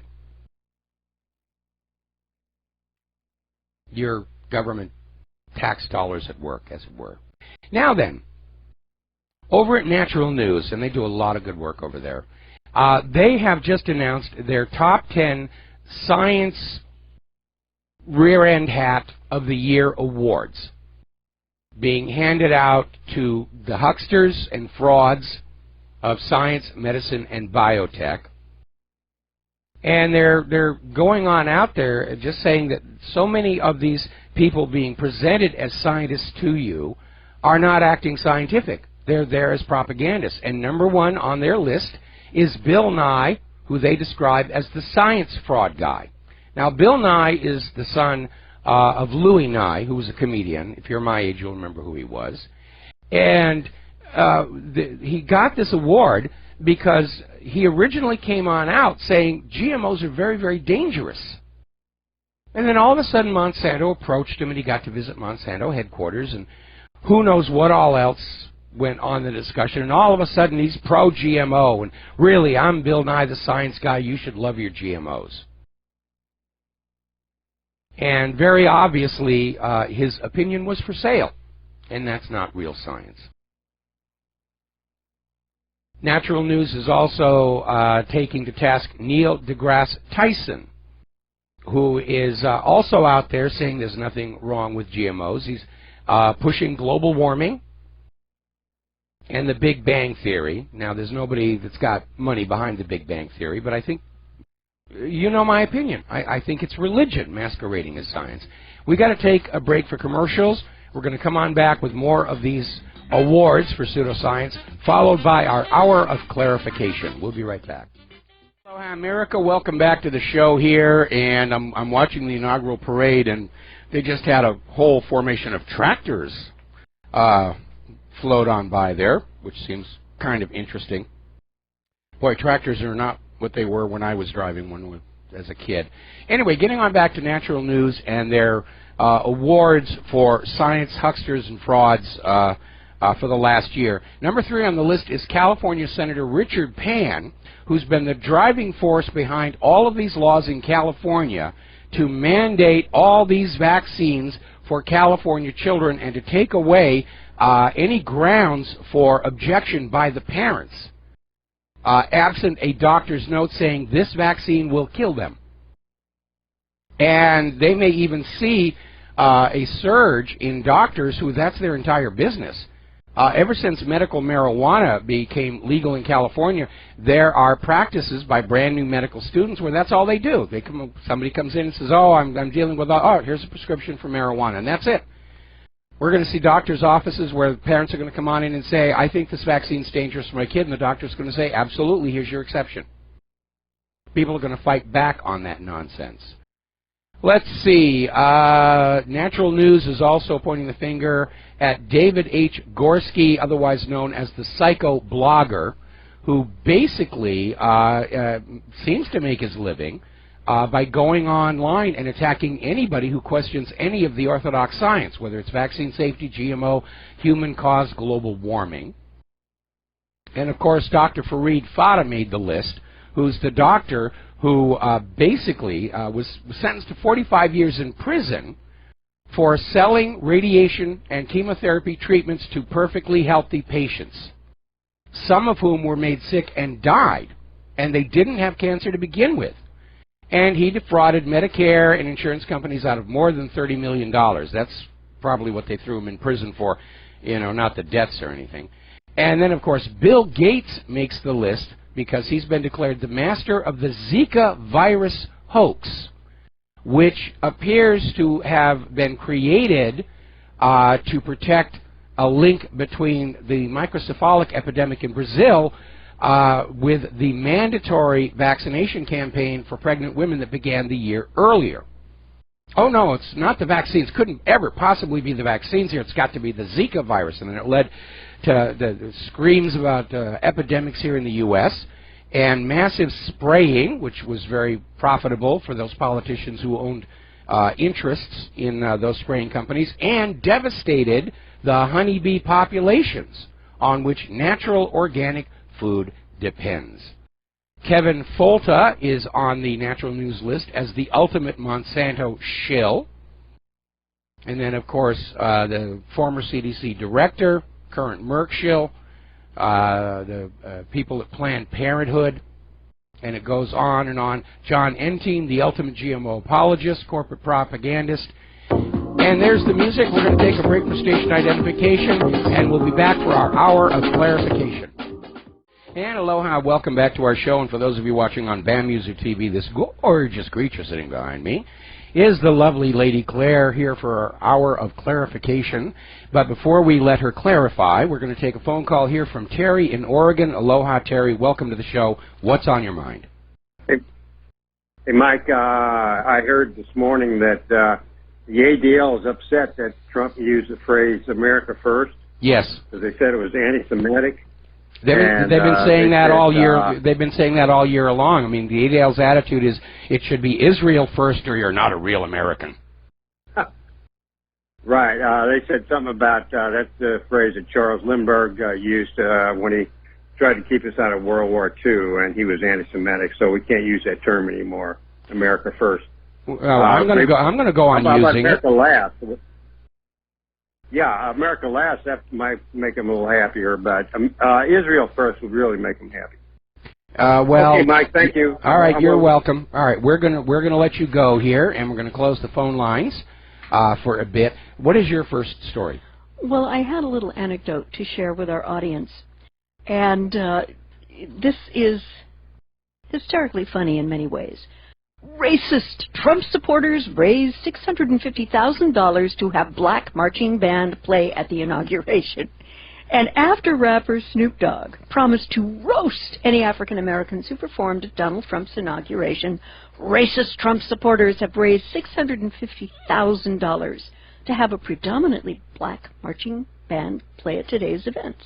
I just saw them go by on the parade there, and they're really very, very good. Oh, they are. But you see, Donald Trump's election and what he's actually doing is, first of all, exposing all the lies that were told about him during the campaign. He's racist, he's sexist, he's this, he's that. But more than that is the liberal agenda is sold to people on this idea, this myth, that their lack of success in life is because they're victims of some oppressor class.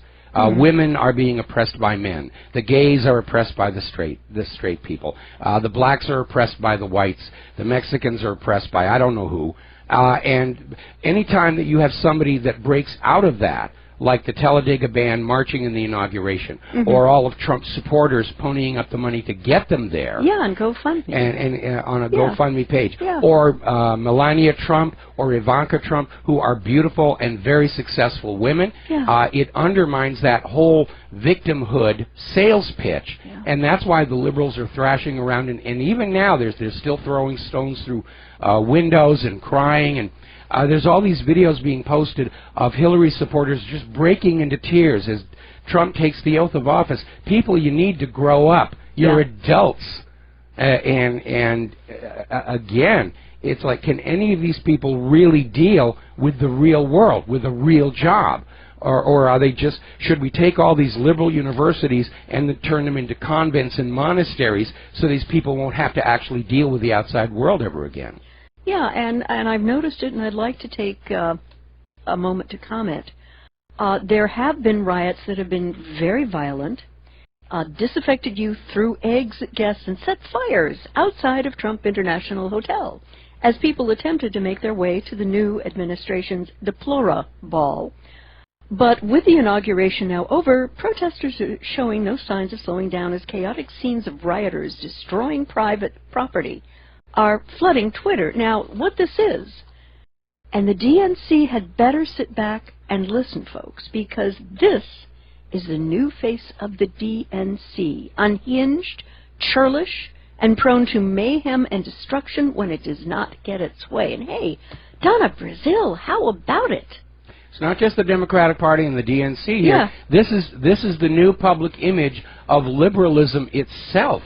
And they're just like the corporate media, the longer they persist in this childish behavior, the longer it's going to be before they can recover from it. Yeah. They could literally collapse the whole idea of liberalism in the left wing. I was saying earlier in the show, we might actually see the Democratic Party have to rebrand, rename itself, or reform, or the Democratic Party might actually simply collapse. And I don't want us to be a one-party nation like the Soviet Union. No. But we should be a multi-party nation. But apparently, I don't know where these people are getting their advice or their thoughts, because certainly they were running their campaigns with a lot of advertising agencies and public relations firms, and I'm sure these public relations firms are saying, what you're doing is not good for your brand. Yeah. But it's simply that Hillary supporters have their heads filled with all this nonsense about, you know, Trump is going to eat your babies alive, and he's going to fling your parents, you know, into fire pits and all the rest of it, and they're acting out. It's like that horrible tragedy in Chicago where these 4 black people kidnapped and tortured a mentally challenged white person, acting like this was somehow their right to do because of all the oppression of slavery and so forth. And again, a reminder, nobody alive today has ever been a slave other than that we are all slaves to that 1040 form, and nobody alive today has been a slave owner. And of course they keep trying to sell this idea that, well, you're descended from slave owners, therefore you are guilty and owe us reparations. Well, in my case, I'm descended from a family that ran a station on the Underground Railroad, so kindly shut the heck up. You don't know what you're talking about. Yeah. We're going to take a second to do a shout-out to our on-air affiliates rejoining the network, and we're going to go back here to the Lady Claire. Apparently, on his last news conference, there was a rather stunning admission from Obama on WikiLeaks DNC emails, and he said that the DNC emails were leaked, but not hacked. Yes. And I think that's hysterical. And beginning at about 8 minutes and change in, Obama admitted that they had no evidence of how WikiLeaks got the DNC material. This undermines the stream of completely evidence-free nonsense that's been emerging from the U.S. intelligence services this last couple of months, in which a series of suppositions have been strung together to make unfounded assertions that have been repeated again and again and again in the mainstream. And even the New York Slimes last night was still out there trying to say there are links between Trump and Russia. Prove them. Well, there are business links, but there's nothing nefarious about that. No. Trump does business all over the world. Now, of course, he's stepped down from that, and he's basically handed his company to his sons. But again, it was all supposition. There was one in the BBC just a day or so ago where the entire article was that Russia could have done this. Russia might be able to do this. And, you know, especially looking back, you know, on Saddam's weapons of mass destruction and Assad's sarin gas. This is just more of the same. And the corporate media, as I've mentioned many times before, they're trapped by their own business model. They are paid huge amounts of money to be convincing liars to the public, and they can't stop being convincing liars to the public without losing all that money. The only problem is nobody's convinced anymore. Yeah, you know, you can't believe anything the prostitutes say, because they are shilling to fulfill an agenda. That's it, folks. Yes. And if you don't go over to the independent media once in a while, do a reality check, you're going to get shilled into believing a lot of stuff that just isn't real.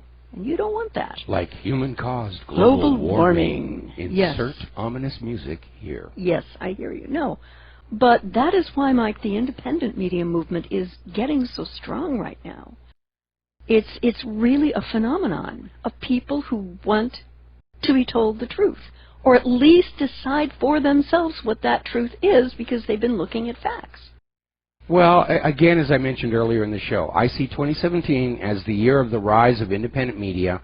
The audiences are coming over here, the advertisers are coming over here, and what we're doing collectively, all of us, is we're restoring journalism as it originally was, with a diversity of viewpoints and opinions presented to an American people, and then trusting that the American people are able to figure out for themselves what's going on. Right. Absolutely. And in that regard, we have indeed effected a significant change on the American culture and society. If there's one thing that we can point to as a victory for the independent media, is that we have taken away from the government and the corporate media their ability to lie to the public with impunity, and they're not ever going to get it back. No, no. We have been able to claim the moral high ground and been pretty doggone right a lot of the time, and it's not just one organization. I think it's the whole community. That's exactly. It's a community thing. Yeah. It's a collective. Yeah. And just like the rulers of Europe were not able to go back to things as they were before once Gutenberg made books affordable to the middle class. Yeah.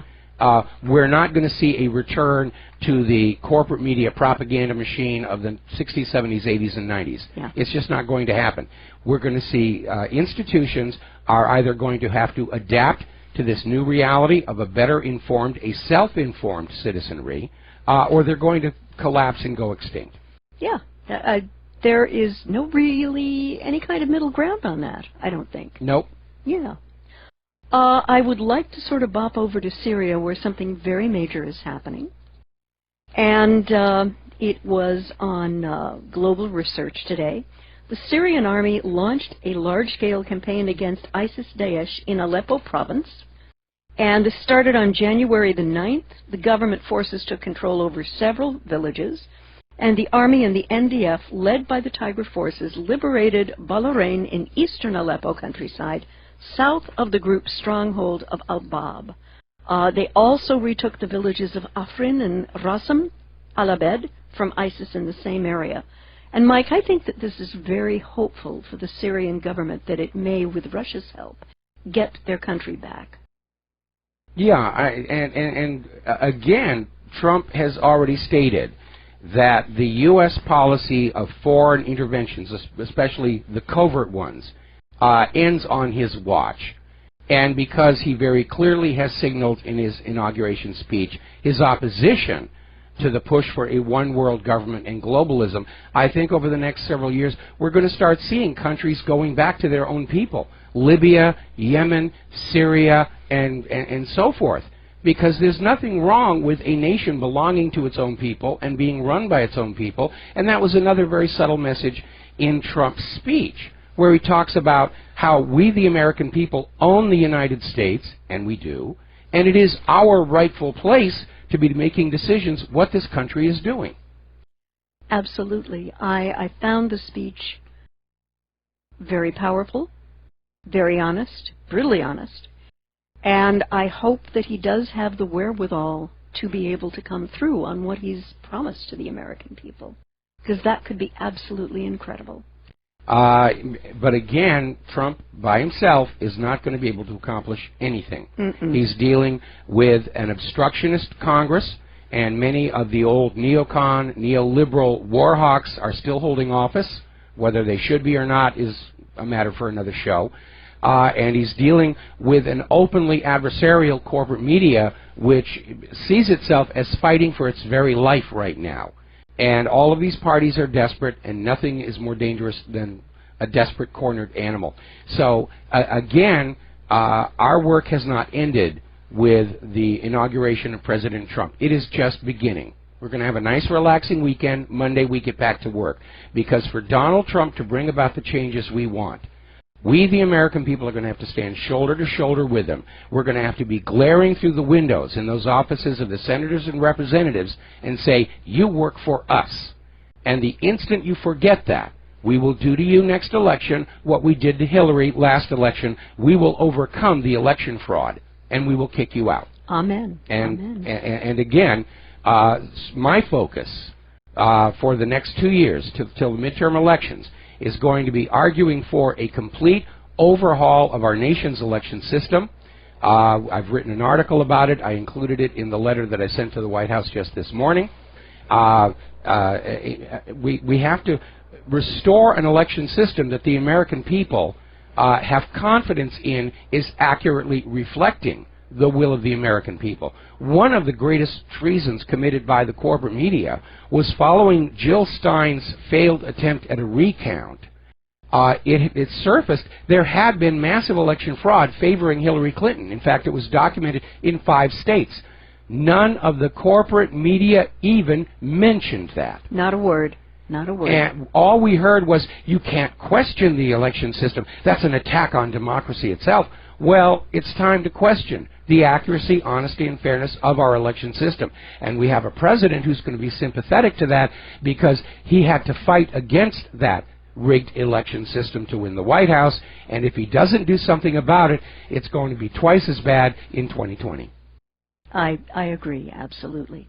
I'd like to go over to Myanmar right now because this issue with the Rohingya Muslim population is starting to explode. Apparently the other day the Malaysian Prime Minister told Myanmar on Thursday to stop all discrimination and attacks on the Rohingya Muslims and urged the world's Islamic countries to act to end an unfolding human tragedy. Now, I don't know exactly what he means on act to end. I hope that he is not talking about an outright invasion, because that's not going to work very well either. And Malaysia has spoken out strongly against mostly Buddhist Myanmar over its treatment of its Rohingya minority, especially since October, when security forces launched a crackdown in the north of Rakhine state on the Bangladeshi border where many of the Rohingya live. And at least 86 people have been killed, and an estimated 66,000 have fled into Bangladesh since 9 Myanmar policemen were killed on October 9th in attacks on border posts. And the Myanmar government blamed Rohingya supported by foreign militants. And what this guy said, Razak, the killing must stop. The violation of women and children must stop. And he was speaking during an address to Muslim-majority Malaysia on a meeting of the Organization of Islamic Cooperation called by Malaysia to discuss the Rohingya. Now, I've got a memo to Nobel Peace Prize winner Aung San Suu Kyi, who is now the head Duomo over there. Sorry, my dear sister, but the world cannot possibly see the atrocities that have been documented in your country. So I have a message for her. If she doesn't like the reality that the world is witnessing this persecution of your ethnic Muslim minorities, and Malaysian Minister Razak is calling you out on this, then stop the darn behavior by your military against them in the first place. Well, the same thing applies to Israel. I mean, Israel's running around saying, you shouldn't be reporting on what's going on in Palestine. It makes us look bad. Well, stop doing it. Yeah. No, we want to do these bad things. If you're reporting on them, then you're a dirty, filthy anti-Semite who wants Hitler to come back and gas the Jewish babies in the ovens. You know, and I've got to say that I really appreciate what Malaysian Minister Razak had to say here, because it's terrible, this persecution. And, you know, I never thought this lifetime I would have to say, watch out, here come the Buddhists. But, you know, I mean, what would Buddha do, for heaven's sakes? I mean, if he were able to come back and reincarnate, I don't think he'd be terrifically happy with what's going on in Myanmar right now, essentially in the name of the religion that he founded. What do you think? Well, again, it gets back to something I've said a lot of times. Good people are going to do good things. Bad people are going to do bad things, and both will often claim that they're doing the will of the gods. And I have to wonder with this Aung San Suu Kyi about that Nobel Peace Prize, Now, am I recalling correctly, but isn't that the same Peace Prize that our President warmonger Obama received? The exact same one. Henry Kissinger. And Al Gore. And Al Gore, yes. yeah. Well, actually, technically, Al Gore did not win the Nobel Peace Prize. He accepted it on behalf of a global warming organization. But if you ask Al Gore, he says he won the Nobel Peace Prize. Oh, of course. Of course he does. Of course. Along with inventing the Internet. Yeah. And I have to wonder exactly how and why Aung San Suu Kyi was put back in a position of authority. Diebold. Well, I don't know about that, but I think that there is some stuff going on, and I'm probably going to be researching it a little bit more next week and coming back with some information. Why her and why now? Well, again, we need to understand that in addition to the countries that we know the U.S. is trying to overthrow covertly, that there are probably many others where the early stages of the groundwork are just now being laid. And they have not escalated to the point where people are noticing what's going on. But Myanmar may, in fact, be just now coming up to that point. We have to take a break for commercials. Back with more clarity after these few words. And aloha, America. Welcome back to the show here. And what is next on your list? Well, this comes from antiwar.com and Justine Raimondo, a blogger whose work I have come to really appreciate. And the title of this is Chelsea Manning, a hero for our times. The commutation of her sentence by President Barack Obama is bad politics. And from his vantage point, the only moral act on his part that he can recall. It took, let's say, male attributes to do this, and for that I have to give him credit. One also has to note that the timing is significant. With his party currently in the midst of a campaign to smear WikiLeaks, and the president-elect as Russian tools, Obama's merciful act undercuts the entire basis of the charge that both Julian Assange and Donald Trump are agents of a foreign power. Yes. After all, Manning's revelations were published by WikiLeaks, this supposedly perfidious agent of Russian intelligence. If the administration really believes that the characterization of Assange's outfit then doesn't freeing Chelsea, the Natasha of Boris and Natasha, encourage more acts of espionage? Well, he says, heck no. Which brings us to the central issue in the case. Is Chelsea Manning a traitor, as outraged neocons are now claiming? The emphatic answer is absolutely not. No, Chelsea Manning, Bradley Manning, was a whistleblower. Yeah. And we used to have, and we need to restore, laws that protect whistleblowers. What's really interesting, a lot of people don't remember this, there used to be whistleblower protection for the military in this country.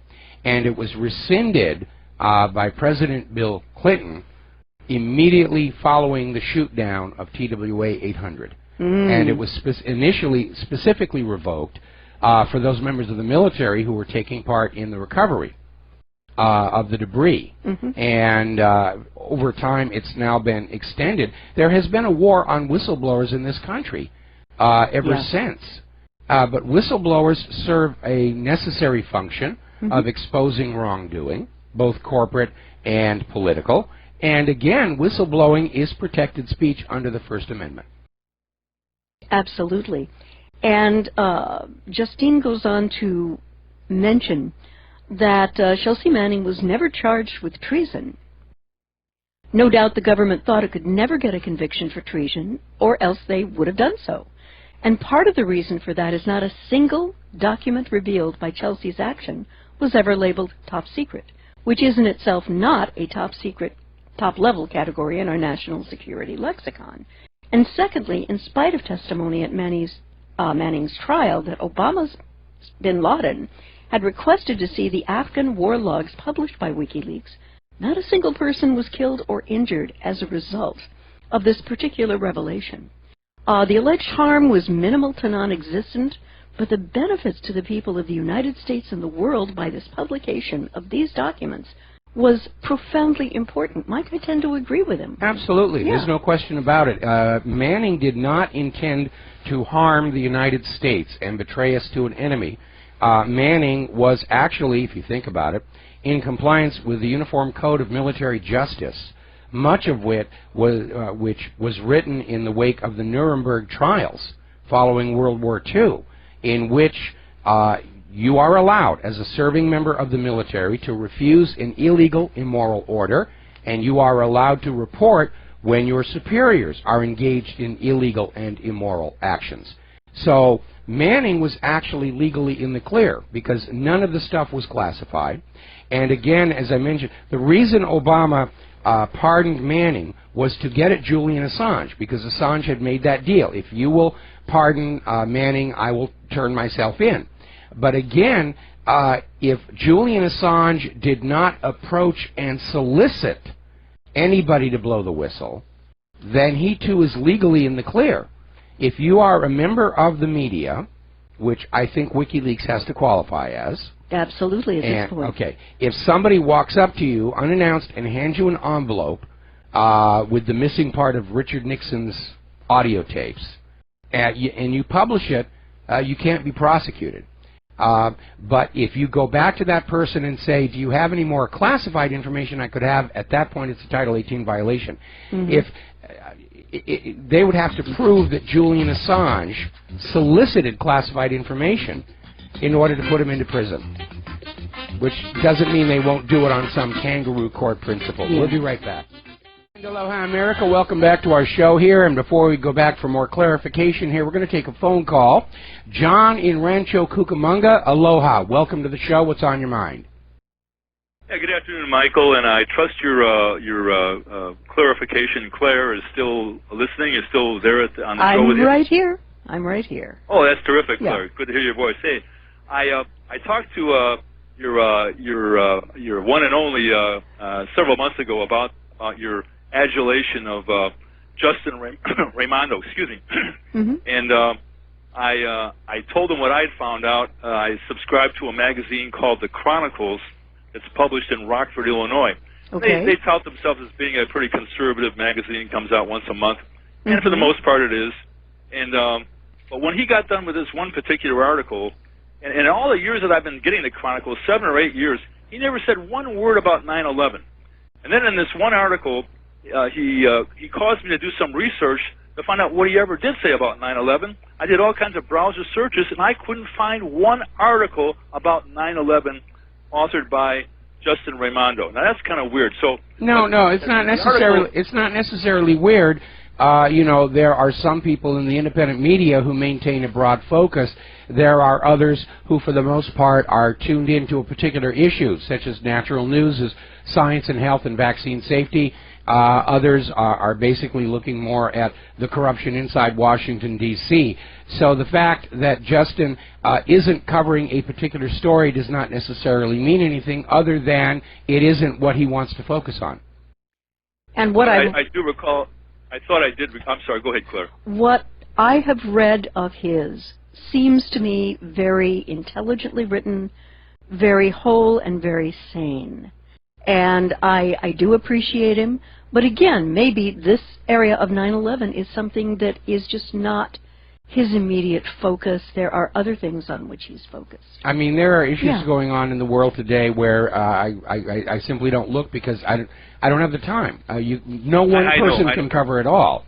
Okay? I understand that, Mike. Right. Okay. Right. Let me just tell you what he said, okay? I forgot to, again, it was 2 or 3 years ago. I know I have the piece of paper. My friend Marty Hill will vouch for that, and I'm sure I can ask him to post this on his website, libertyfight.com. But what he said was, in reference to 9/11 Truth Movement, he pretty much stated that, that the two of us, you and I, Mike, I'm a member of Architects and Engineers for 9/11 Truth. I know you're quite in that, along the lines in that movement also, by your words and deeds and so forth. But he's pretty much referred to us all as a bunch of crackpots. In that word, crackpots. Well, he has a right to that opinion, and again, as I mentioned earlier in the show, the important thing about the independent media is it does present a diversity of opinions, and that's his opinion. Our opinion is different, and we agree to disagree. So thank you very much for the phone call, and we're going to let you go here. Now, folks, this is not a time when the independent media should be attacking each other because we don't always agree on everything. Amen. We already have the corporate media wanting to attack us. We have the old entrenched remnants of the oligarchy are out to attack us. Let's not help them carry out their plans here. And what Justin Raimondo may or may not think of us, frankly, for me, is none of my business. Well, you know, obviously there's an area of concern, but again, he may not have looked closely enough at that issue, or you know, there may be something else entirely. We do know that there is an issue at 9/11, and a lot of people don't agree with our conclusions, especially over there in Israel. What is your next story? Well, apparently, it's looking like, and this is coming from a number of sources, North Korea may be readying missile tests, timing unclear. U.S. officials have been listening and looking and seeing indications that North Korea may be preparing for a new missile test launch in the coming days or weeks in what could be an early test of President Donald Trump's administration. Why is it a test for Donald Trump's administration when another country carries out a test? I know. And first of all, let us be very honest, North Korea has not really had a lot of success with their rockets anyway. Guidance seems to be an issue. Call me silly. Well, they also have a bad tendency of falling apart during the staging. Right. But here's the situation. The reason North Korea has been talking tough, I mean, besides the fact that their president is a nutcase, it's always been in response to all of this saber-rattling by the United States and South Korea. Yeah. And if Donald Trump is absolutely honest about pulling America back from all of this overseas intervention, then North Korea is going to decide, well, you know, let's convert these things to commercial space launchers. Let's put up communication satellites and something useful with them, and the whole thing is going to tone down. Everywhere in the world where you see the corporate media screaming, they're building bombs, they're building this, they're building that, it's because they feel threatened by, or they felt threatened by, the United States government. That was certainly true with Russia, which is looking at all those NATO forces along their border. That's certainly true when Iran was looking at building allowed weapons. It's because they're hearing Israel and the U.S. always talking about invading Iran, smashing it up. And we need to go back and look who the aggressors really are.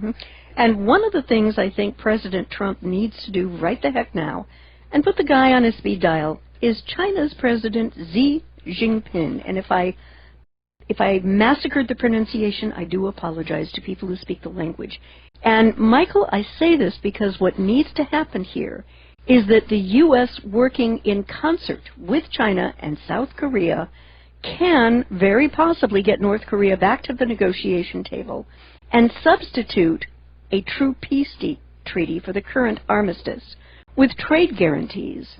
Yeah, that would be the way to settle it down. But remember, the U.S. government's agenda was to keep the Koreas divided. I mean, 5 years ago, they were talking about reunification like Germany. And now it's become illegal. The current government has said you can't talk about that anymore. Yeah, and the U.S. went in and mucked around there because in the agenda of a war against the U.S. Federal Reserve note and the Russian ruble and the Chinese yuan, the U.S. was looking at North Korea as their back door to a war with China. Well, if that agenda is going to be taken off the table, then everybody can kind of calm down and pull back from all this nonsense. I hear you. And the other thing, if this doesn't happen and a peace treaty doesn't happen, any U.S. military response will almost inevitably bring China into a war on North Korea's side. And, Mike, we are so horrifically unprepared for such a war that President Trump is going to find it pretty incredible when he is briefed on U.S. military readiness. Well, he's already aware of the disaster of the F-35. And I'll be very, very honest, if North Korea were to provoke some kind of a confrontation, I am not convinced China would necessarily wade on in because China recognizes the larger issue. It's like how they were trying to bait Russia into eastern Ukraine, and Putin did not take the bait. Right. Okay? Because he knew that's what the U.S. government wanted, and I'm pretty sure China is well aware of the U.S. desire for a direct conflict. And if North Korea were to do something reckless, China would say, look, we didn't sign up for you to start a war for us. And I don't think China would actually intervene. And I can't imagine why anybody would want to invade North Korea right now. Their economy is an absolute disaster. When they were talking about reunification, one of the sticking points was that South Korea was going to have to pick up the huge cost of it all. Yeah, that's no good.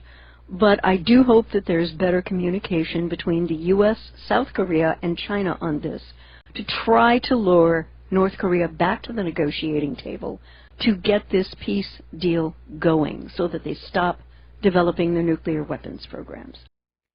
Well, North Korea, I'm not sure that they're actually developing their own nuclear weapons, because the first time they had an underground test, there was a surveillance aircraft over, and it collected some of the fallout. And the report I saw was that the isotopic signature of North Korea's first nuclear test matched that of the so-called Vela incident, which is thought to have been a joint Israel-South African nuclear test. Okay. Now, we know that Israel has been caught for trying to sell clandestine nuclear weapons to other countries, complete violation of the Nuclear Non-Proliferation Treaty, which Israel pointedly refuses to sign. And so it's entirely possible that North Korea has bought nuclear weapons from Israel. That's eminently possible. Yes. But I do want to see that resolved in a way that doesn't involve going to war. I think we'd all like to avoid a war. And one of the reasons I like Donald Trump is his model is peace through commerce.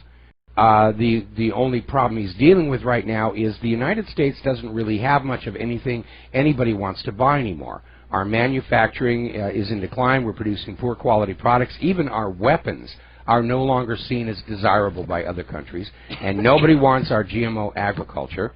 So it's going to be a long slog. It's not going to happen overnight. It took 30 years for the narcocracy to bring the United States to this stage. It could easily take 30 years to bring it back to what it was before. Absolutely. I'd like to now sort of bop on over to Israel, where there was a very intriguing question being asked.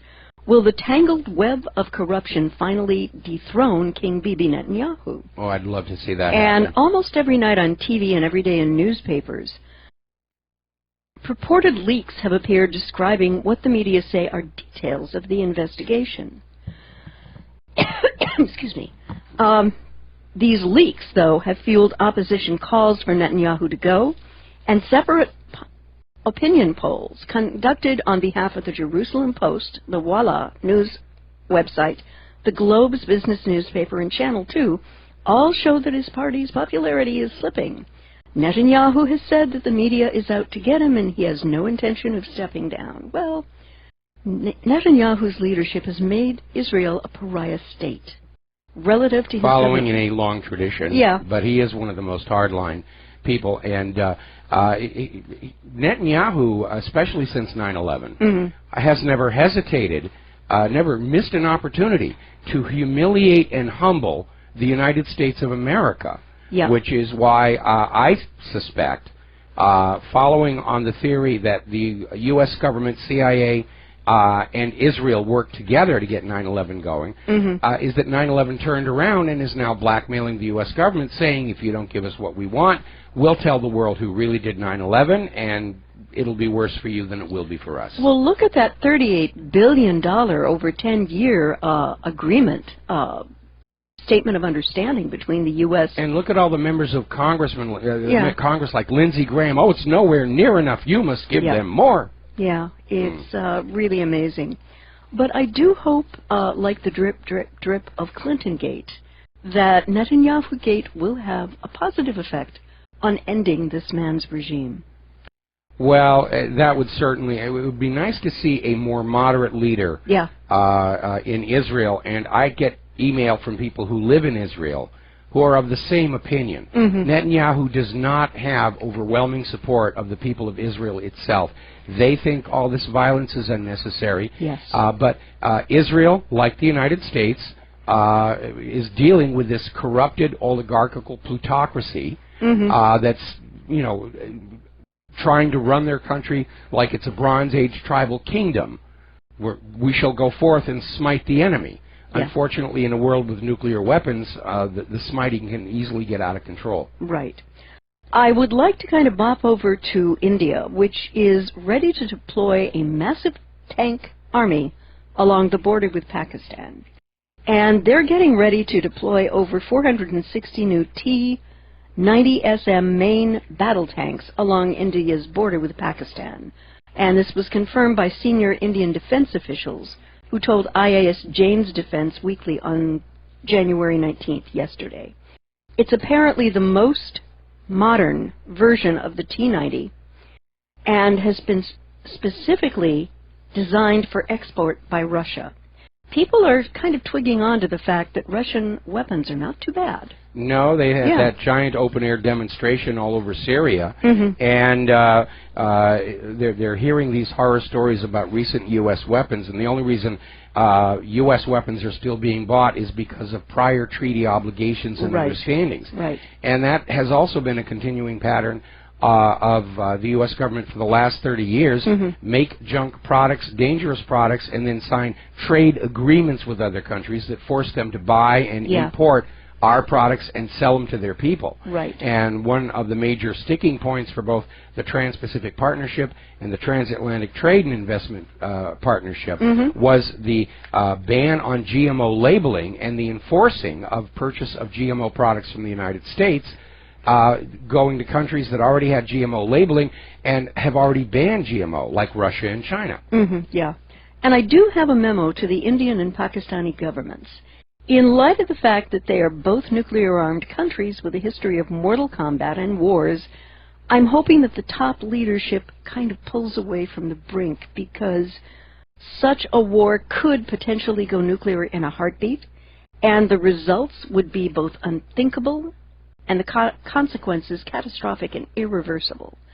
And so I'm hoping that saner heads are going to prevail, and that at the highest level possible, there needs to be a way that they walk this back and find a way of ratcheting down the tensions. That would certainly be nice. Yeah. That would certainly be nice. I'd like to go over now to China, which has created an agreement to pour $3 billion into Iran's refining capacity. China will apparently invest $3 billion in the upgrade of Iran's oil refining facilities, Iranian media reported, with the bulk of the investment going into the Abadan refinery. According to Iranian Oil Minister Abbas Kazemi, China has already opened the financing for the refinery's upgrade. Iran's oil and gas infrastructure has suffered from years of neglect because of the insufficient maintenance funds during the sanction years, as well as access to new technology and equipment. Well, there's another factor as well, and that is that Iran fell into the trap of selling raw petroleum and really did not previously have a significant investment in refining capacity to produce finished product. And that was kind of short-sighted. I believe that policy goes back to the Shah. And so now China is stepping on in. They're going to build up the refining capacity, and I'm certain that Iran and China are going to do a brisk business with oil and gas and whatever it is China wants to send back in exchange for it. And we're seeing the U.S. literally, and Europe for that matter, being economically destroyed by all this sanctions nonsense. And the ongoing wars. And my observation, China and Iran are making deals to secure what they need. And over the past 16 years, the U.S. government has been waging wars of aggression to do the same. Okay, we got to take a break for commercials. We'll be right back. Hello, America. Welcome back to the show here. Last segment of our program on this Trump inauguration day, and we're so happy about that.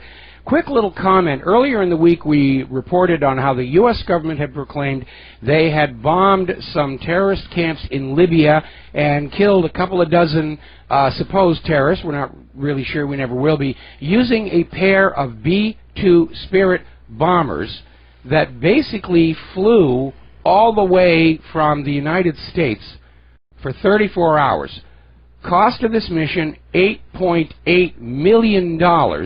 Not including the aerial refueling aircraft and the JDAM missiles, to get 24 people.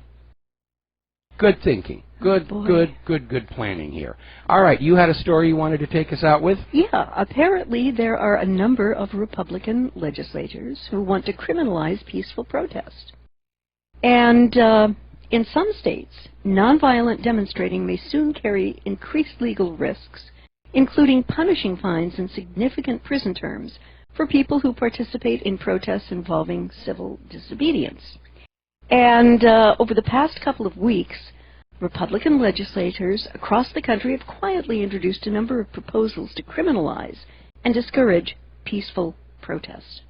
And to those state legislators who believe that such legislation is a good idea, I would like to remind them that the right to peacefully assemble and protest resides in the DNA of what it means to be a citizen of the United States of America. The First Amendment. You got it. And yes. Yeah, absolutely. This will never survive a Supreme Court test.